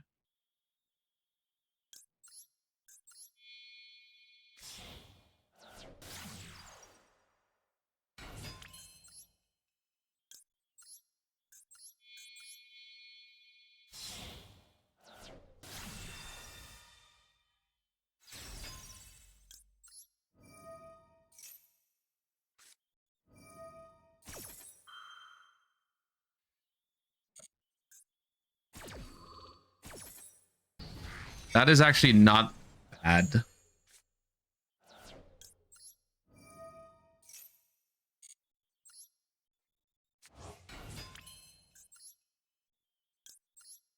If this is man, then this is not the worst spot to be in.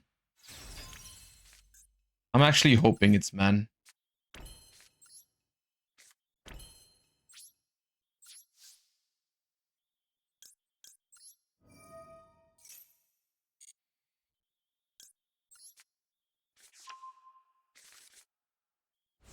Because it feels like it's hard for them to outgrind Sky Striker and out negate me from this position, but we'll see. It is man, yeah. Africa by Toto, thank you for the 5 gifties. Appreciate you. Thank you. So kind of you.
Wait, you're not making Baron?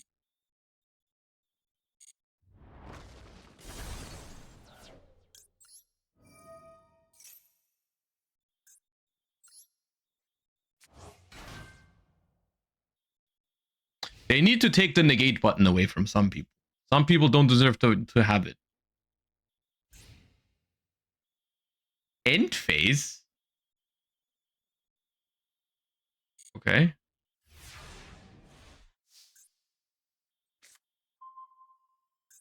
Ah, crazy work.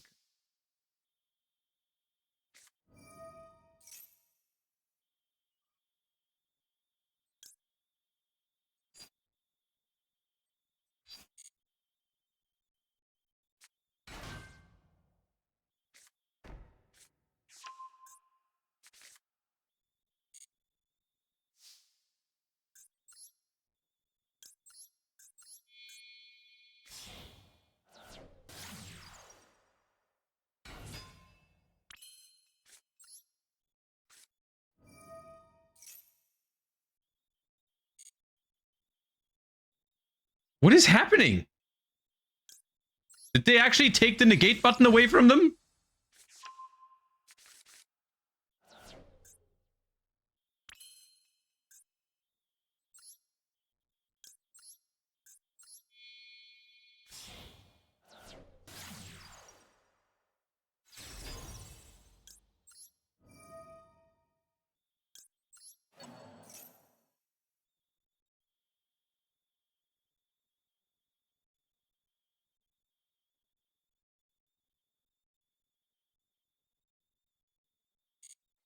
They're low on time.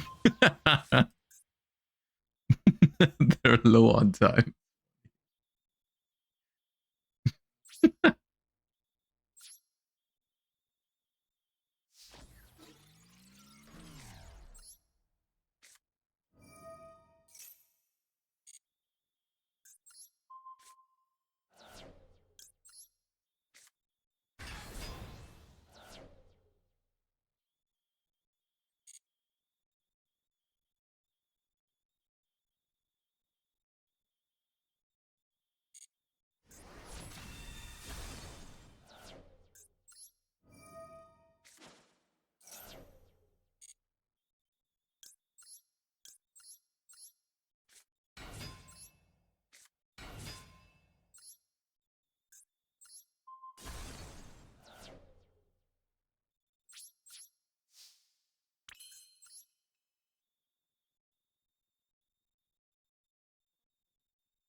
Did the list have Harpies or Heavy Storm? No, because we're going first right now.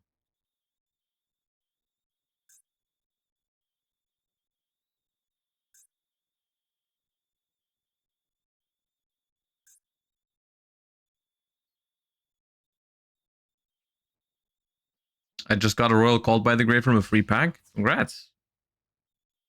Bro, stop attacking my Sky Strikers. Yeah.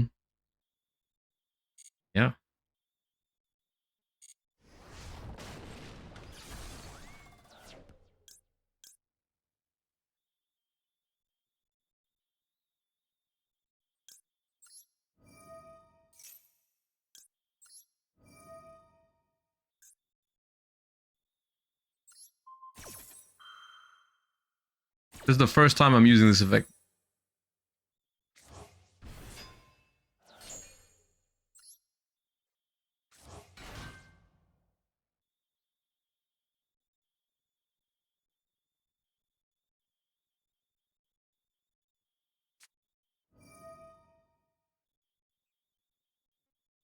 That is very bad for me.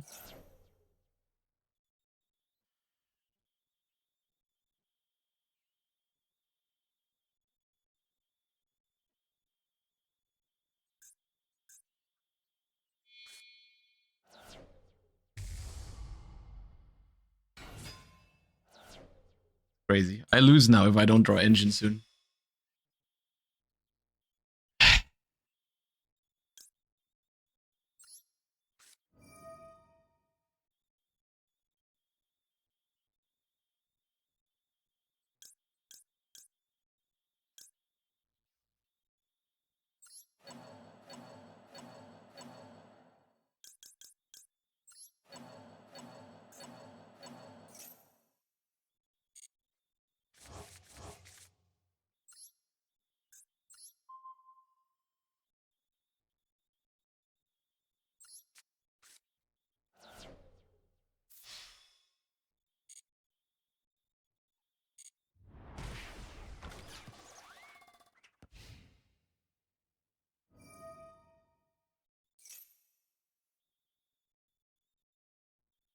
My dragon with the vanilla plus Ray would have been the same situation. Yeah.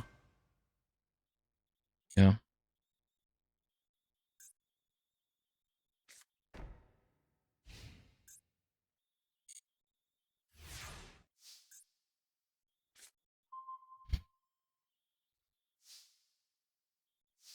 It's so frustrating.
Oh yeah, I can't take them now. Yeah. I forgot about that.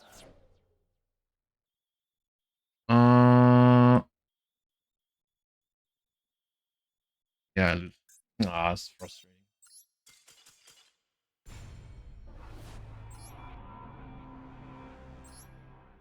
That is, I don't know what's happening right now, man.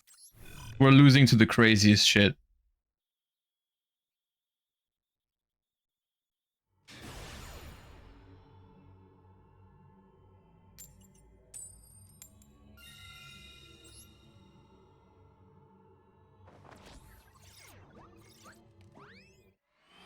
Odeon is going to be a pain in the cup. It's crazy because on paper that deck genuinely sucks ass, and I'm not even joking. That deck is not good in most ways, but somehow negating all your opponent's cards just works. And even if it doesn't work, it's still miserable to play against. That was a very nice Desires. That banished nothing. One engage.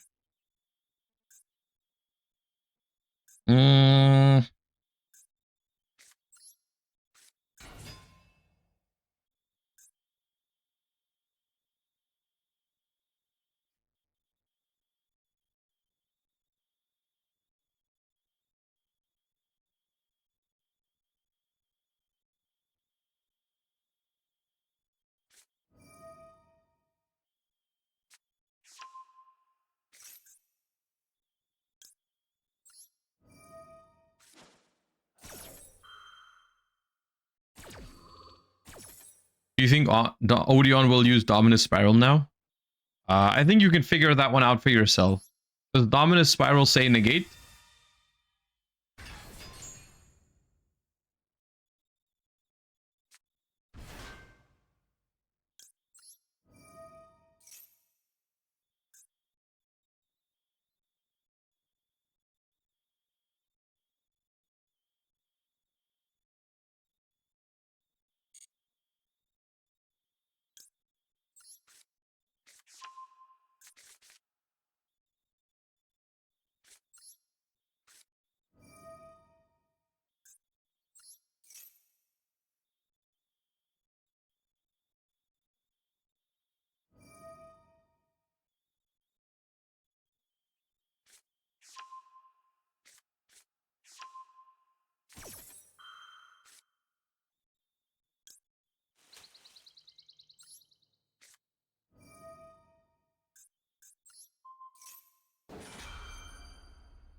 I'm thinking about skipping Kagari this turn because having 0 is pretty nice here.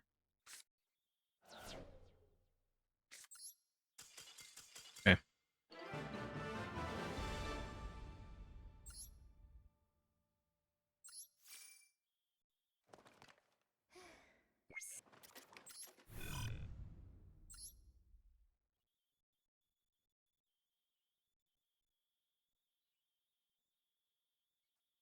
What's new with Striker? 3 Desires and Radiant Typhoon Vision, which is draw 2 and then discard a quick play spell, so it puts 2 spells in grave. How's it going so far? Not super well.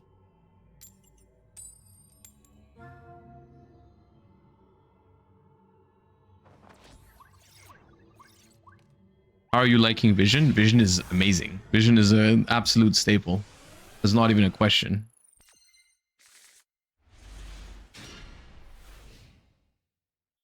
That card is insane in every hand you draw it, pretty much.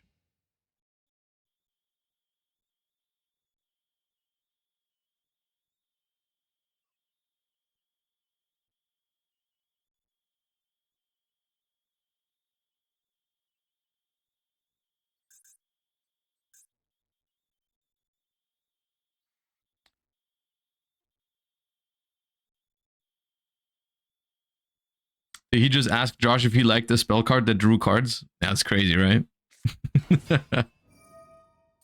Okay, so this is good and bad news at the same time. So the good news is it's against Yummy and our hand is really good. The bad news is they opened Sulfa Court, which I'm not sure how much harder that makes it. We'll see. I think it does make it a decent bit harder. But we'll find out. Ultimately, my prediction is if we lose this game, it's 2 non-engine. Because I do think we can break the board with this hand. I do think that's possible.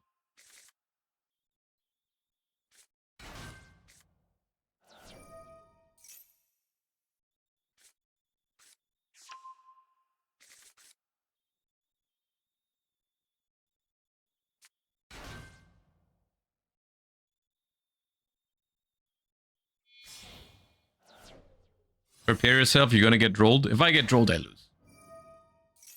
Period. With this hand against this opener, if I get trolled, I lose.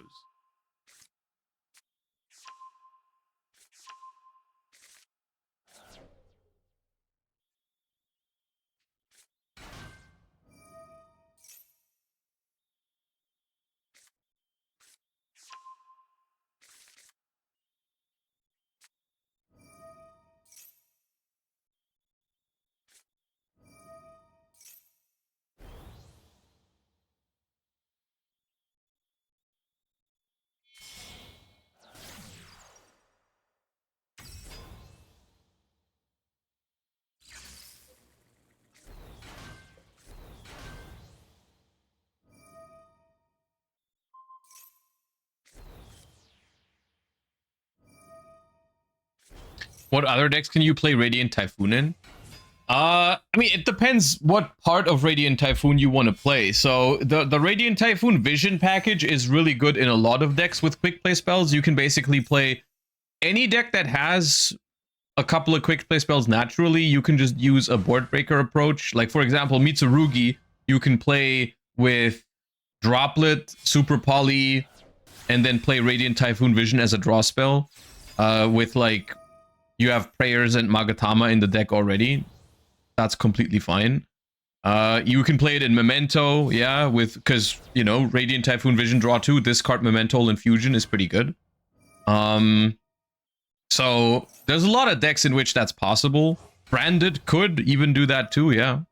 And then the other thing you can do, there's a couple of decks that can play the Radiant Typhoon monsters as a combo engine, because both Swen and Eldam are just basically Terror Top. They are free special summons for 2 bodies. Like they go +2 for and get you 2 bodies on the board. The problem with that in Master Duel is that because it's best of 1, that engine is significantly better going first than going second, because they are only special summons if your opponent has no spell traps or you have MST in the grave. Usually you don't play MST in those decks. I mean, you could, I guess, for going second, but you're not always going to have it. So when you go second, they're like all normal summons clogging your hand, which is one of the bigger problems with like Radiant Typhoon Malice, for example. They play that in the TCG, but they usually only side deck the Radiant Typhoon cards for going first.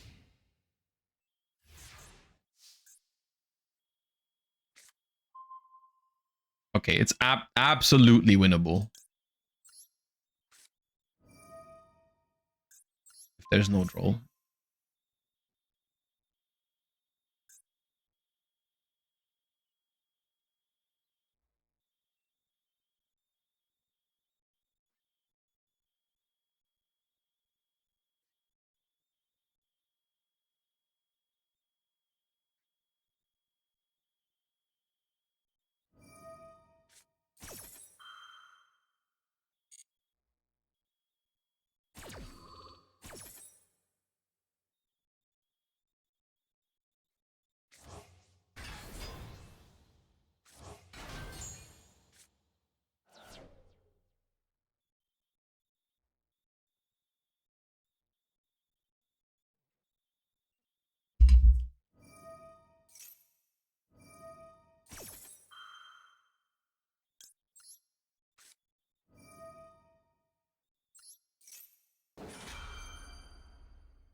How does the deck feel for the Duelist Cup?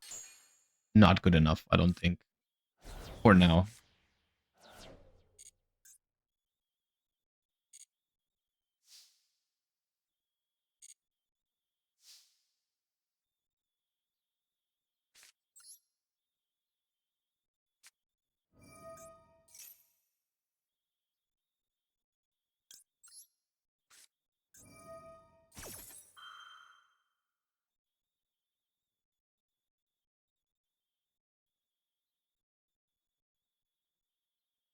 Set purged, it means they probably have Ash.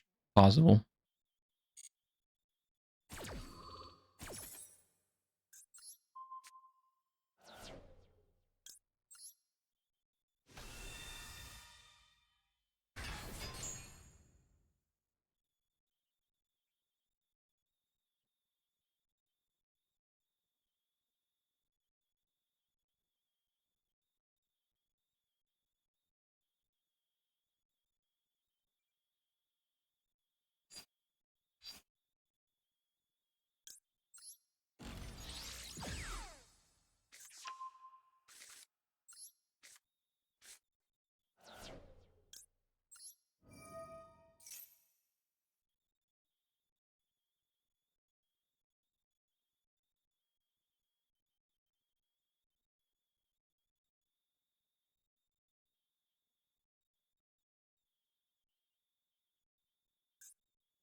I was gone for the last hour. How's Striker doing so far? It's tough. It's not great.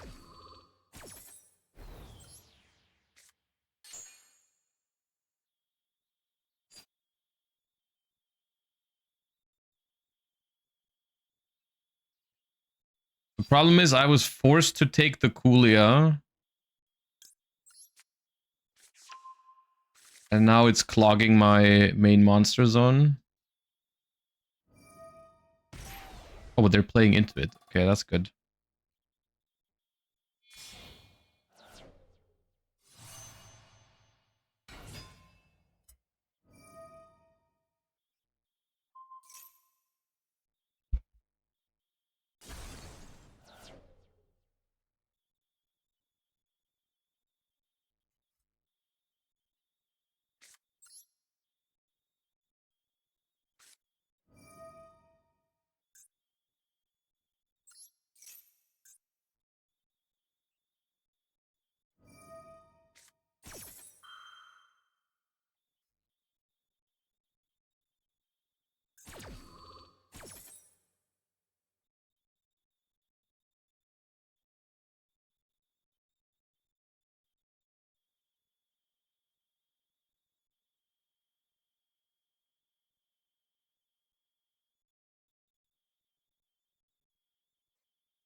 Emra, thank you for the 41. Welcome back.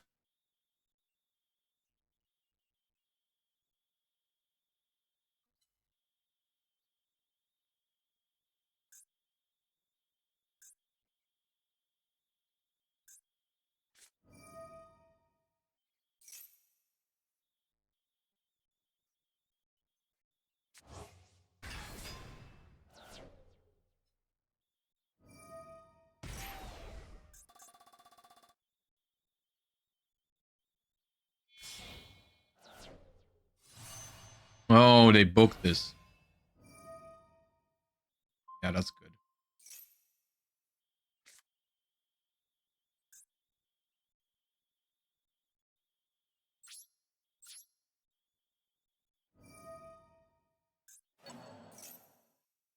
Yeah, that was pretty well done.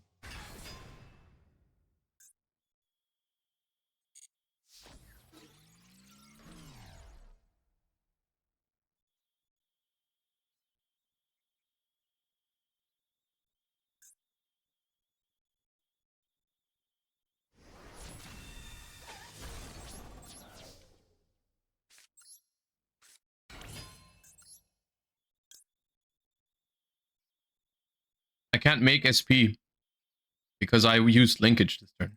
I can't self SP.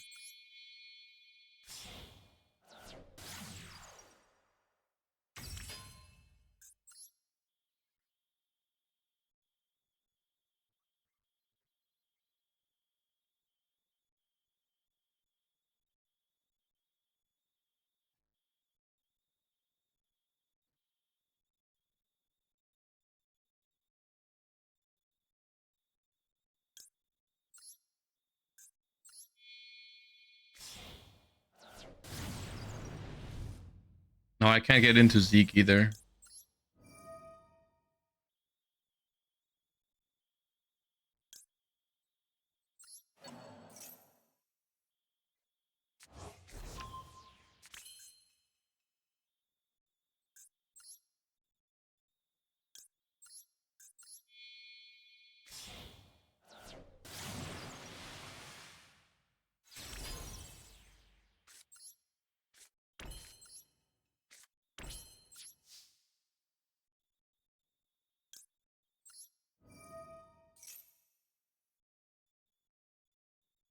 Yeah, that means I had to take the marshmallow.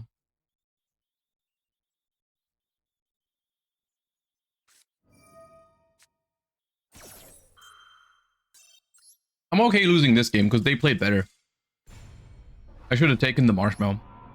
With Ash and Purge in hand, it was probably lost even if I played better, but they played better. That's fine.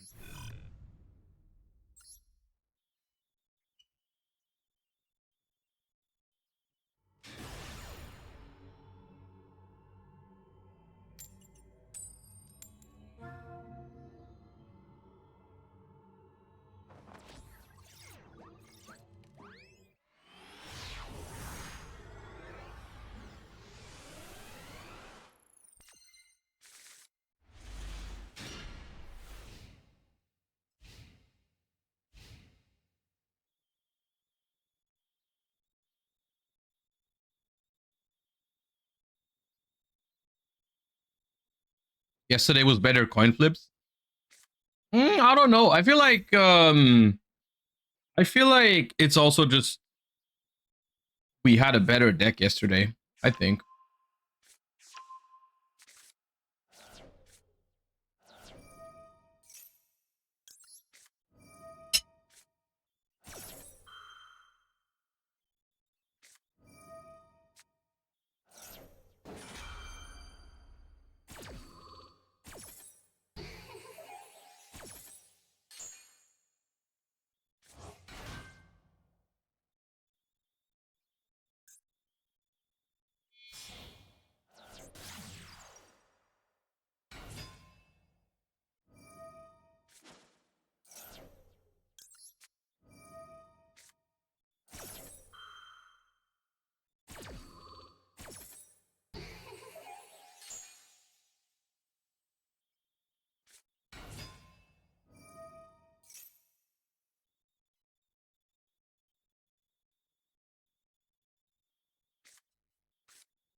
Pretty bad.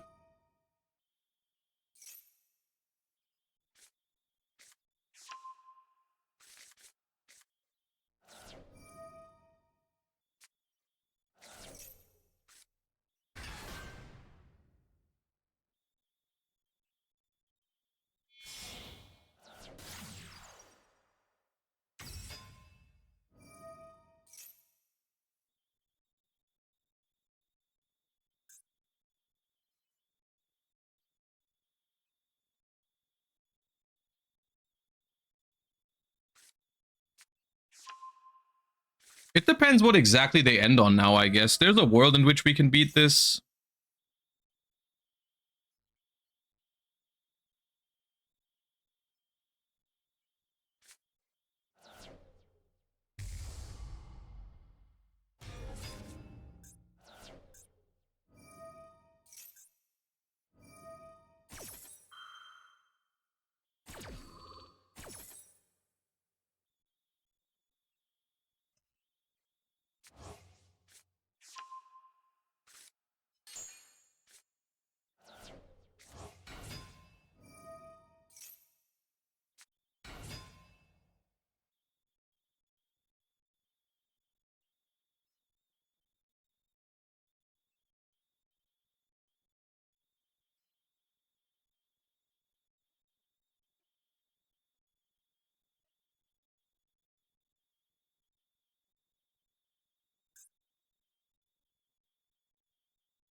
What does Gem Knight even end on if you interrupt the Fiendsmith stuff?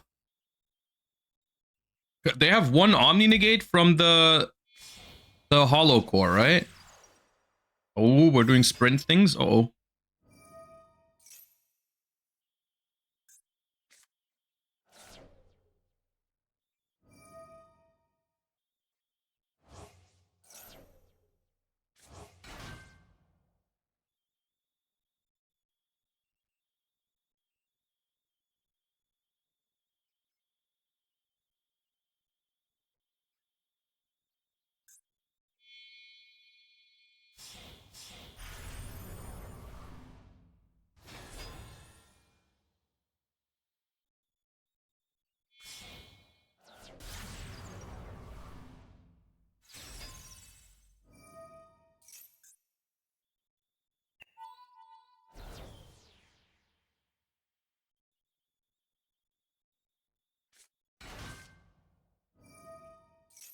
Is this Ava?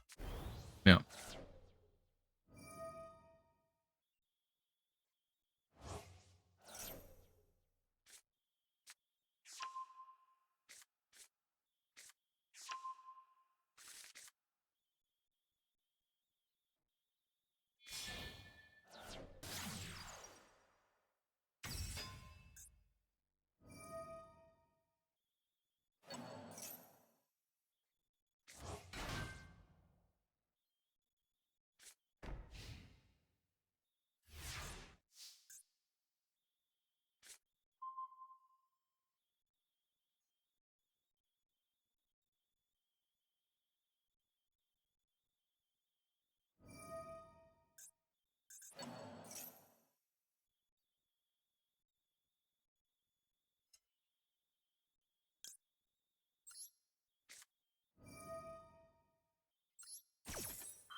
Now it's winnable.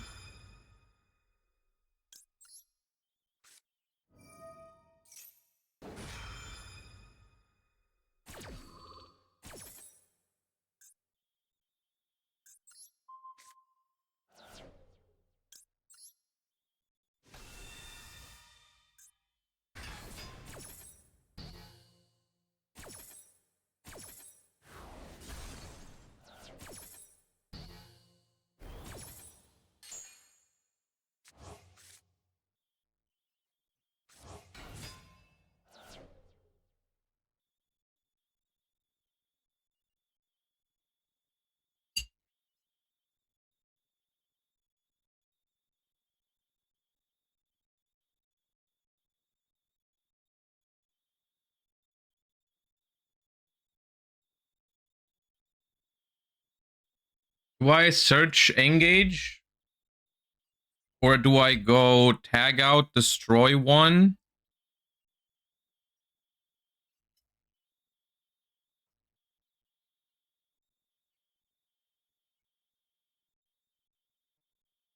think I search engage.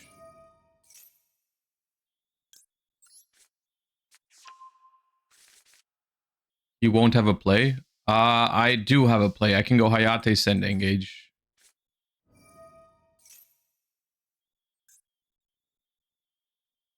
What's engraved to revive? Because mask is really the only issue. True, but the problem is, if I go pop with 0 and I pop the mask, then the elf brings it back. And if I pop the elf, then the mask arena stays, right?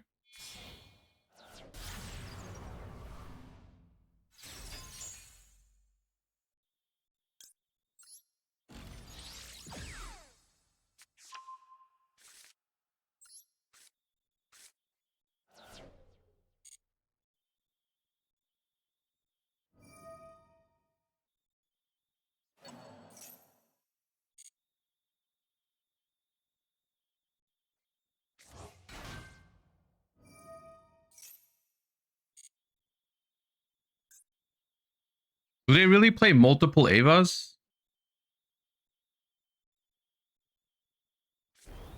No. Okay. Thought so.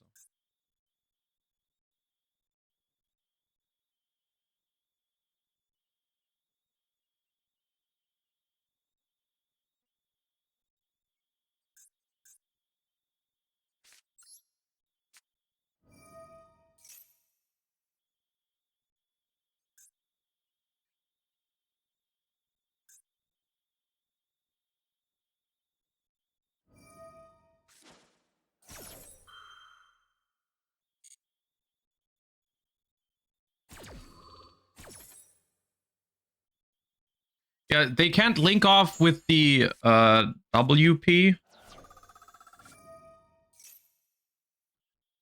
They can't link off my 0, but they can still make another link, which is a problem.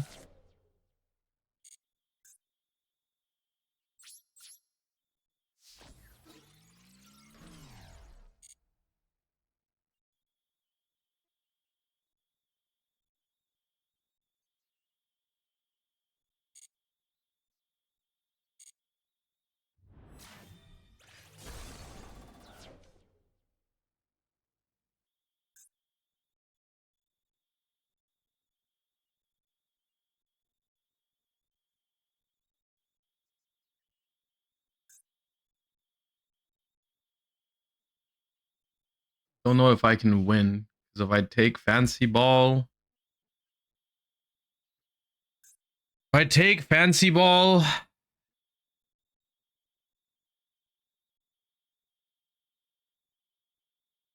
I have to give it back.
I'm thinking maybe I can vision draw like an Ash Blossom plus a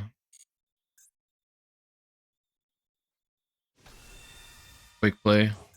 Lemnis Gate would also be...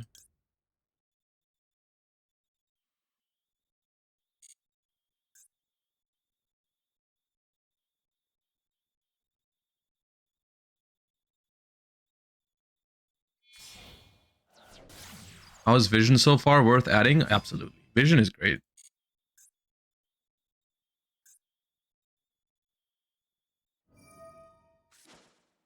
I feel like the answer was to tag out last turn instead of searching engage. The answer, somehow the answer was to tag out into Ray and Rose and then try to go battle phase and try to go Hayate, send engage. That was, that had to have been the way.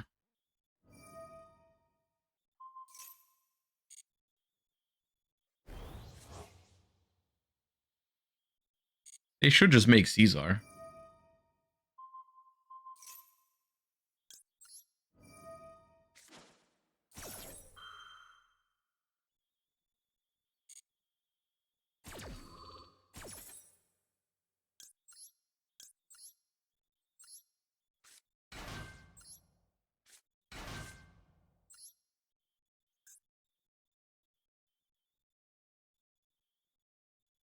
Okay, the first time this would be destroyed, it's not destroyed.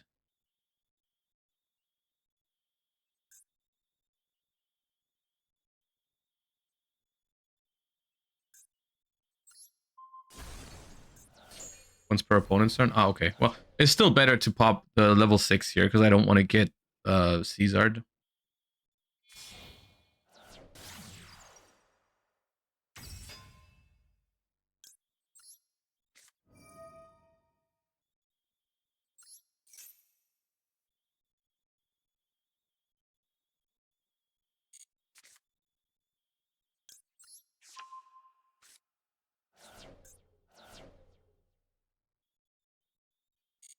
Lemnis Gate would have given me a real chance there.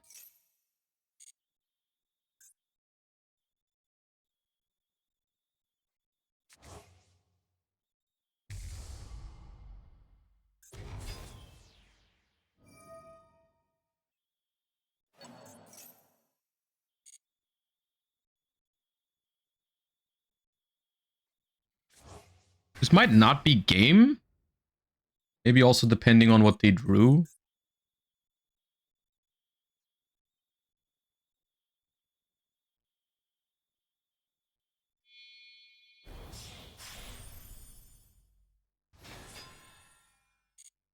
What if we made Amatsu chaining to sequence? Then they just make Desiree, right? This is beatable.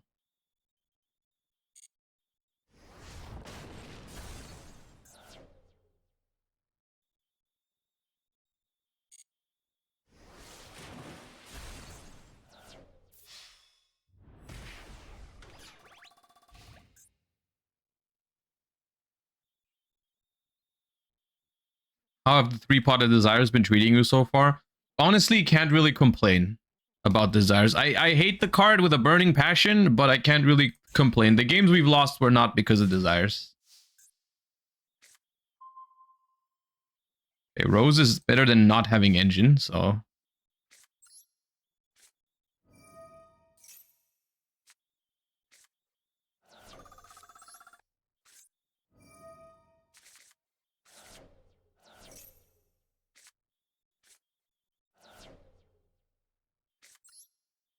Speaking of...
Probably have to draw here.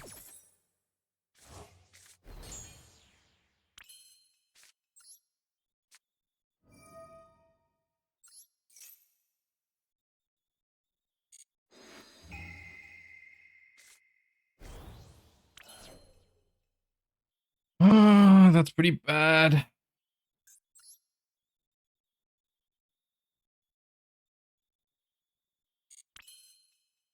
Desires giveth, desires taketh away.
I'd be very pissed right now if I didn't have Ash.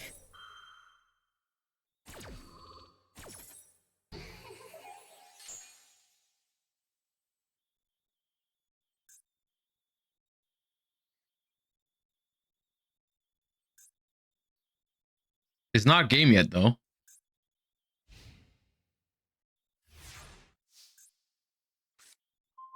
It's not. I can very much still lose this.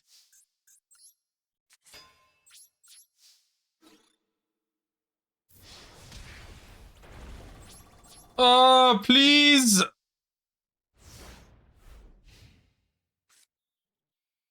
Let me have this one. I fought so hard.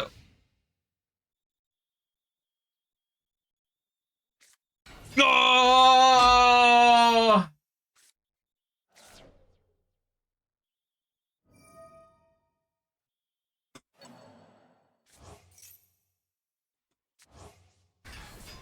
Damn it, man. I can't have nothing.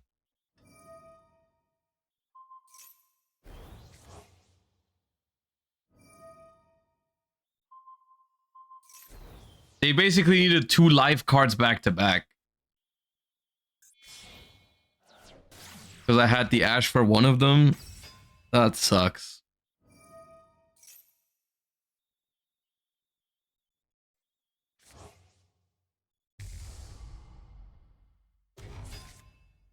If we did Typhon over Rose and kept Ray on board, was that maybe better? But they had a guaranteed engraver follow-up. I don't think that works.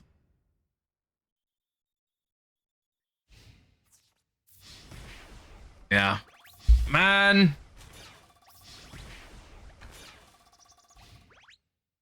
The biggest problem was that I banished Shark Cannon. Otherwise I could have just gone Shizuku, end phase, search Shark Cannon, banish the engraver that way. That could have worked. I would have just gone like, instead of SP, I would have gone Azalea to get rid of the fusion.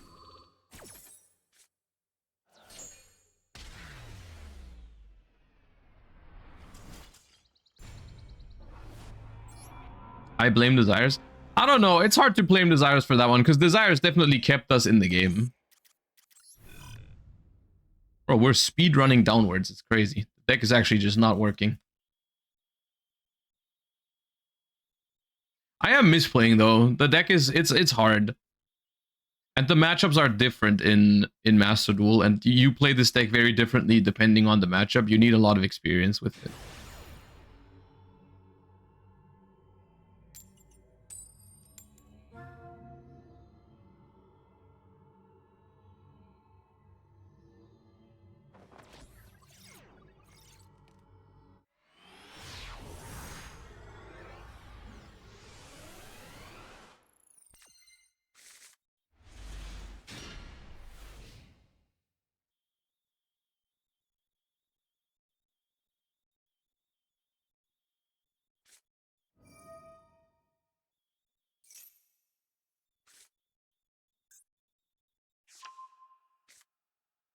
Ooh, a fellow Sky Striker duelist.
That's not good.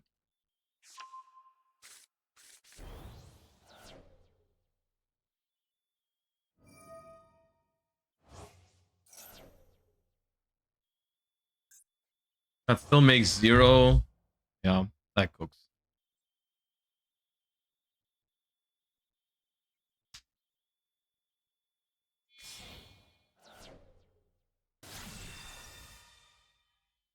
Your fault really for trying to interact with your opponent. Ash Blossom has been not great for me. It's like the problem with Ash once again is like going second, it's really mediocre, but I feel like I need it because my board going first isn't strong enough. So maybe the solution is just to blind second and not play Ash. I don't know.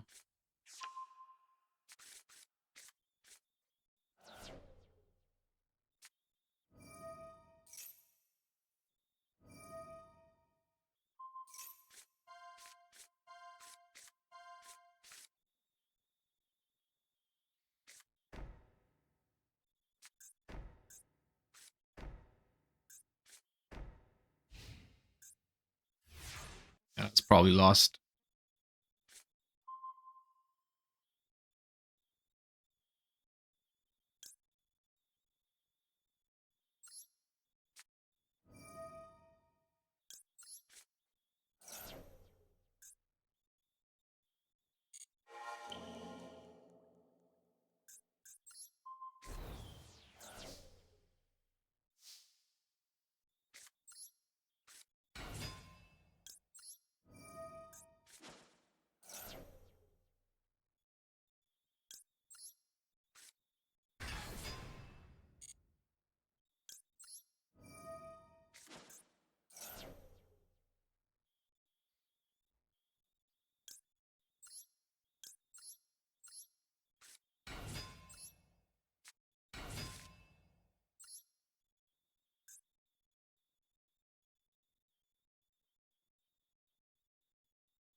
Why no search? Because it's not resolving.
It's always engage. I don't know.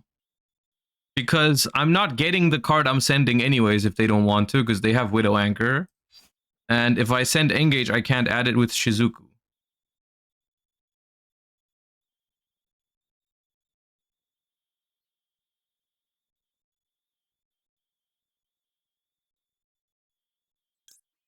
But if I don't send engage, they might not be forced to Widow Anchor. They can just not do it, which is a problem. I think I have to force them to Widow Anchor.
Oh yeah, linkages game.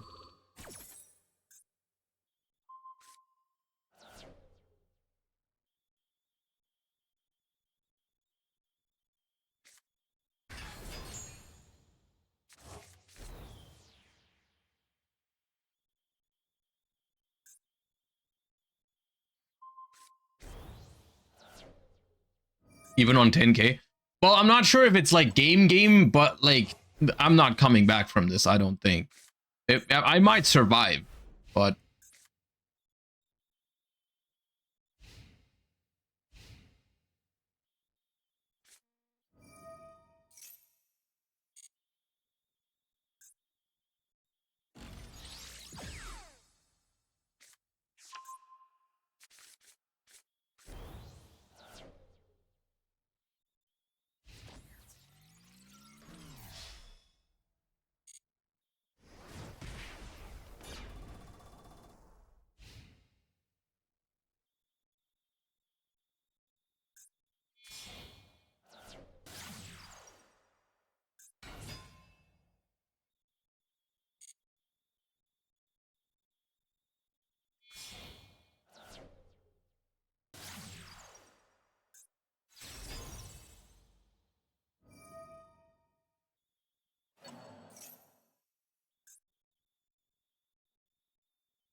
they're gonna have like infinite cards in hand. Even if like I need to top deck crazy, I need to top deck like Engage or Desires into more of those, and then I can maybe win the game if they're on 1 rose. If they're on 2 rows, it's already over. Admittedly, it's probably also over if they're only on 1 rose. There's like a very, very, very small chance if they're on 1 rose.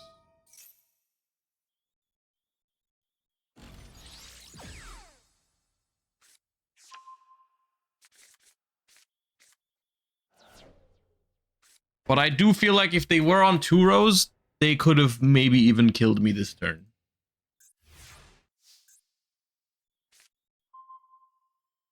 That is, in fact, not a live card. All right, GG's.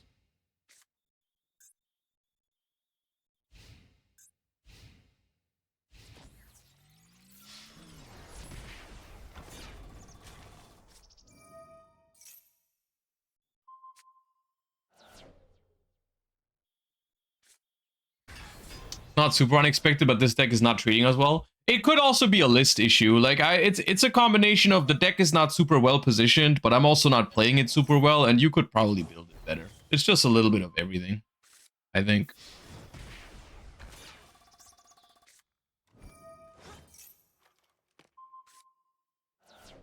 Do you like the new pumpkin support? No, not really.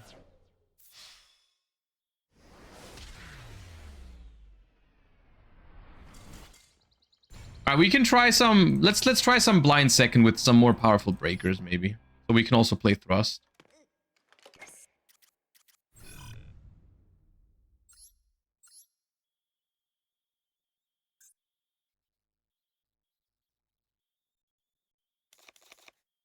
I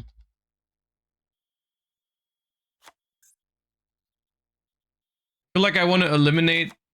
Either I want to go over 40, or I want to eliminate some 3-ofs to stop drawing multiples all the time. I wouldn't mind going over 40 a little bit. Raigeki sucks. I don't think Raigeki is very good.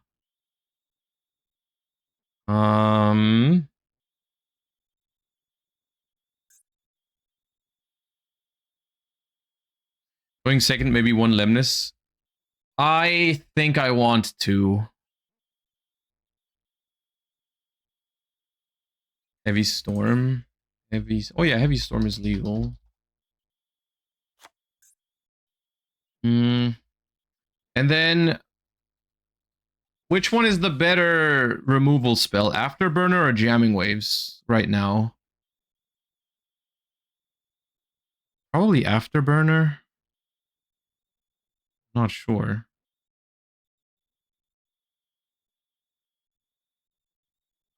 Targeting monsters is a little weird against like Sprite Elf. There's a decent amount of yummy decks.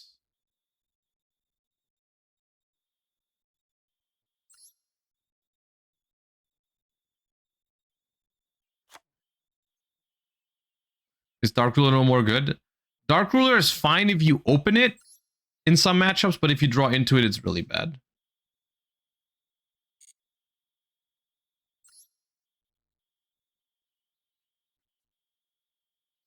Evenly could be okay as well, but it's the same problem. If you open evenly, it's good. If you draw into evenly, it's terrible.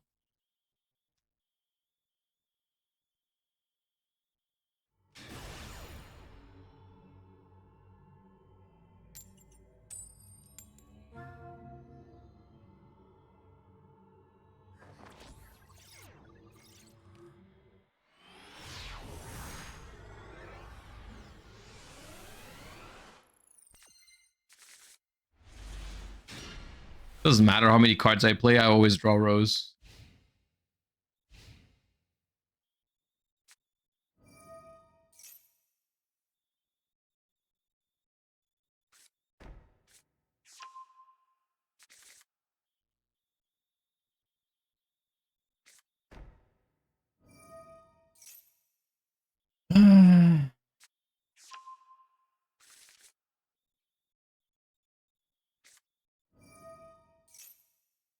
It's always both. They always have both.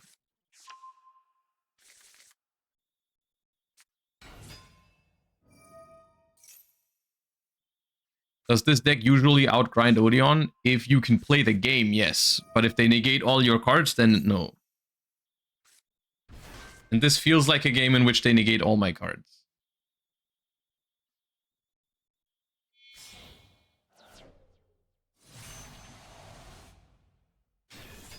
Josh already missing the Radiant Typhoon deck? I mean, define missing. I was aware that this deck was not going to be that great in Master Duel, so that's fine. I'm still a little disappointed. I thought it would be a little bit better than what we had today.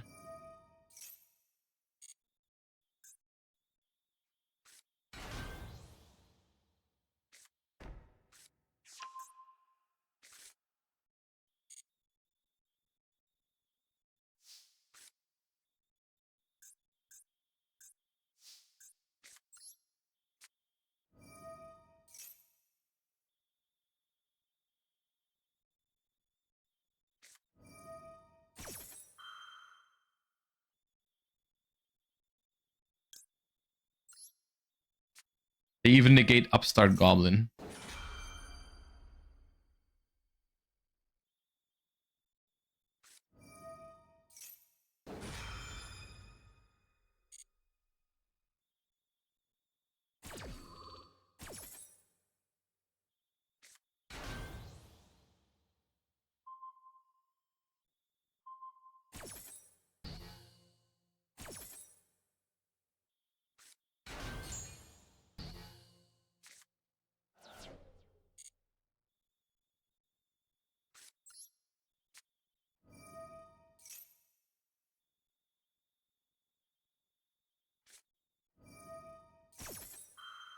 It literally doesn't matter. Every single card you play. Every single card you play.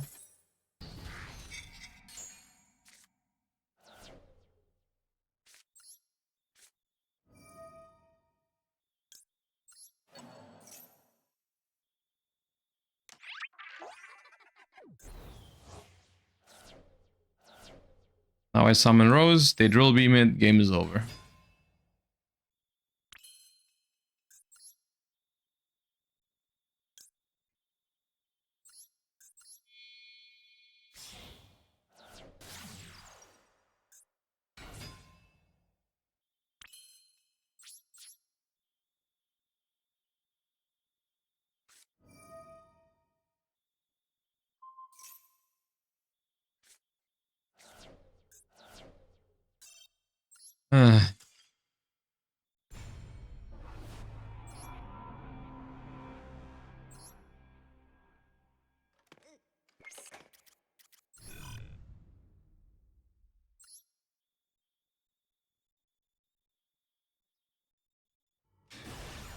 Striker isn't doing you any good. That had nothing to do with Sky Striker. That was losing the coin flip to a deck that negates every card you play. What deck should I have played to beat 5 Omni negates?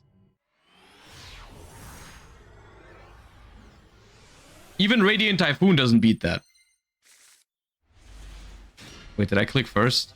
Oh, my bad.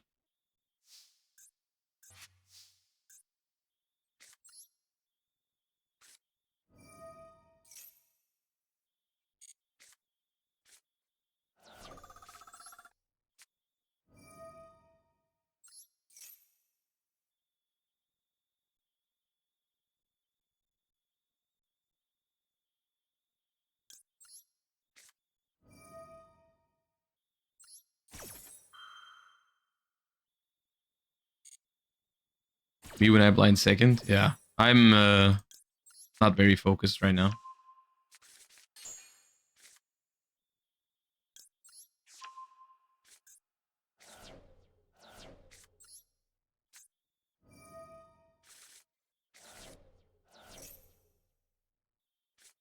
I banished both Limnus Gates, right?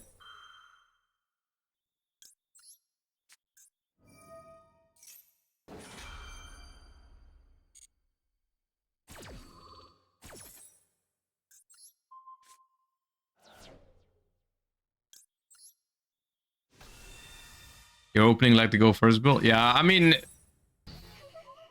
the difference between the go first and the go second build is not that big. I guess I was lucky I didn't draw any thrust or heavy storm or duster. But yeah, I probably would have had a better time going second in this scenario. I mean, I don't know. It depends on the deck they play, I guess.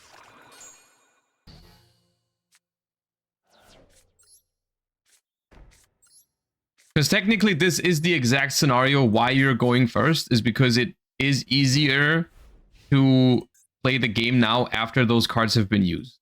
Like if I go second into a full board plus those cards, it's usually not winnable.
Yeah, this deck is not...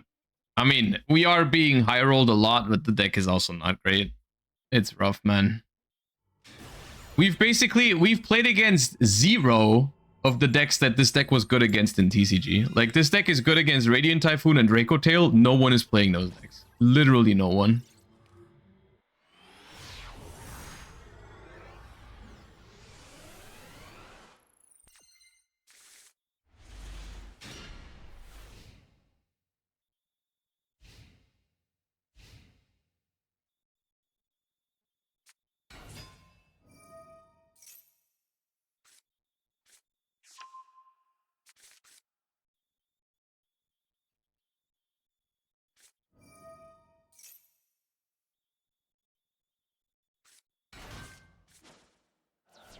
It also doesn't help that I have Rose in hand like at least every second game.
Mitsu matchup is at least good though. It's fine. If the Mitsu player is good, it's hard. This hand is very bad though. Like with a good hand, like a bunch of power spells, the Mitsu matchup is absolutely playable. This one, I don't know.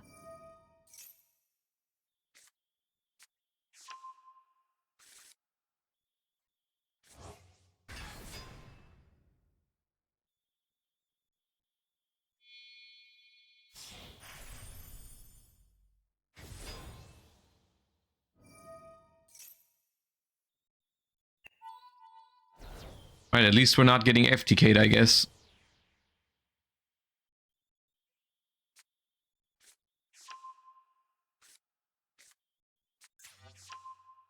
So they have a ritual spell again. They have mirror.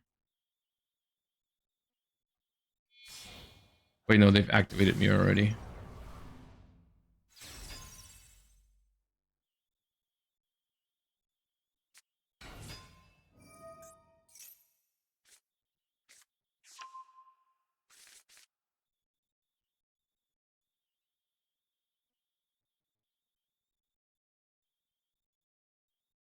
I'm not so deep in competitive Yu-Gi-Oh! Why is Habakiri so hated? Does it provide unhealthy gameplay?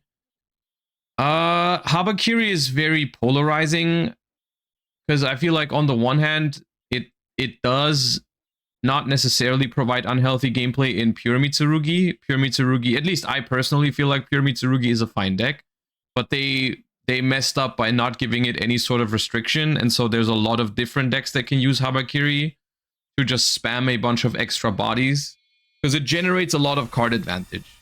And then all of a sudden, for example, Yami, right? Pure Yami might be okay, but if it's Yami and Mitsurugi together, then it's too powerful. And this kind of like Habakiri is the poster child of this in modern Yu-Gi-Oh! And Yami as well. Like those two decks just go with too many other decks. In their pure form, they're okay. But come on, man. Yeah, this is not playable.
Start from grave.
I don't see how I get out of this one.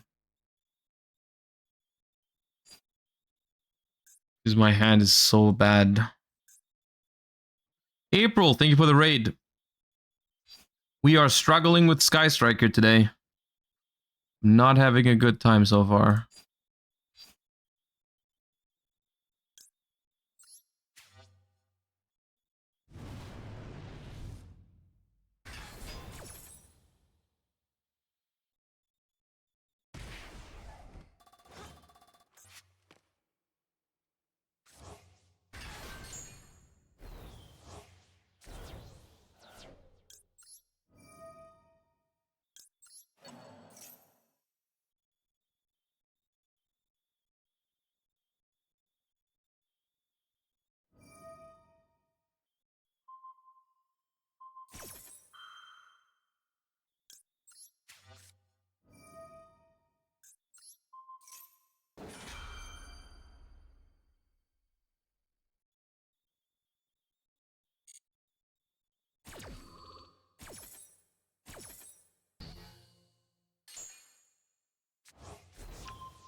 If Lemnis game was anything else, this game was winnable if I had like a thrust, a talents, an engage, a linkage. There was a lot of cards I could have had to make that game playable.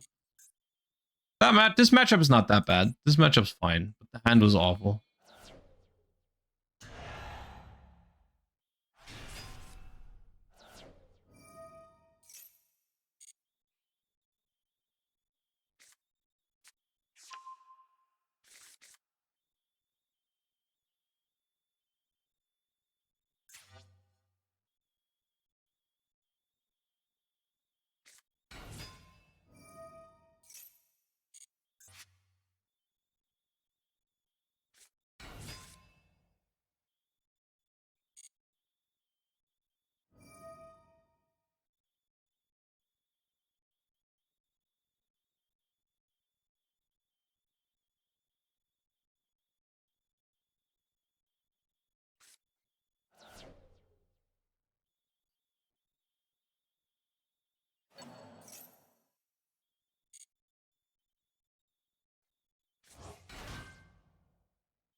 After watching yesterday's Radiant Typhoon games, this feels miserable. It is very miserable compared to yesterday, yeah.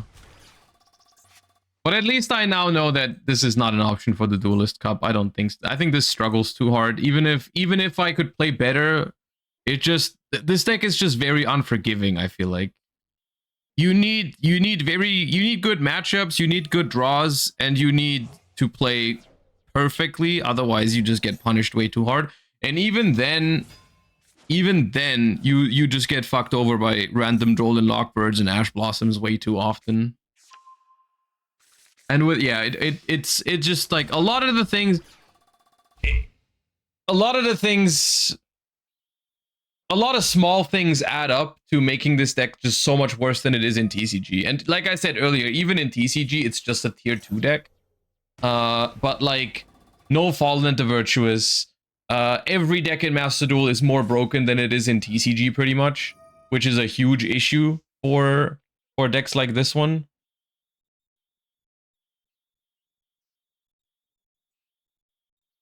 Have we tried Runic Striker with the new Typhoon card? No, because there's no synergy.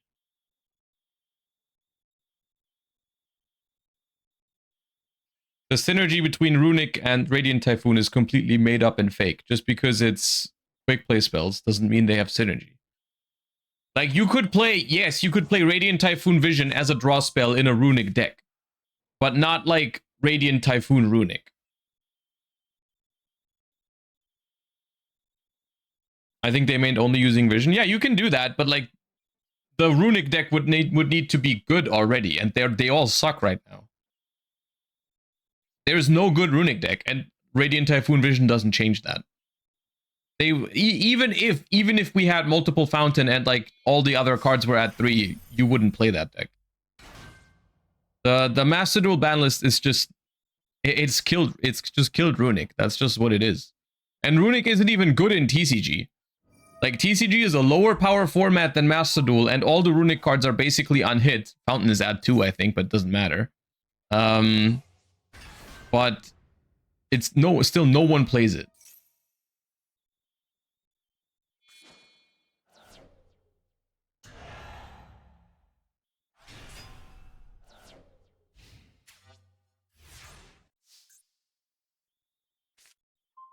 Ray could have won this, by the way. If I drew Ray, there was a world in which I win this one still. Now there is not. Skip your next main phase 1. All right. Yeah, okay, dude. Yeah, this was very, very frustrating, guys. I'm gonna call it a day here. I don't want to play anymore. We lost like 80 points. That's crazy. We lost 80 points in 4 hours. That's like the worst I've ever done. I did not expect it to go this bad.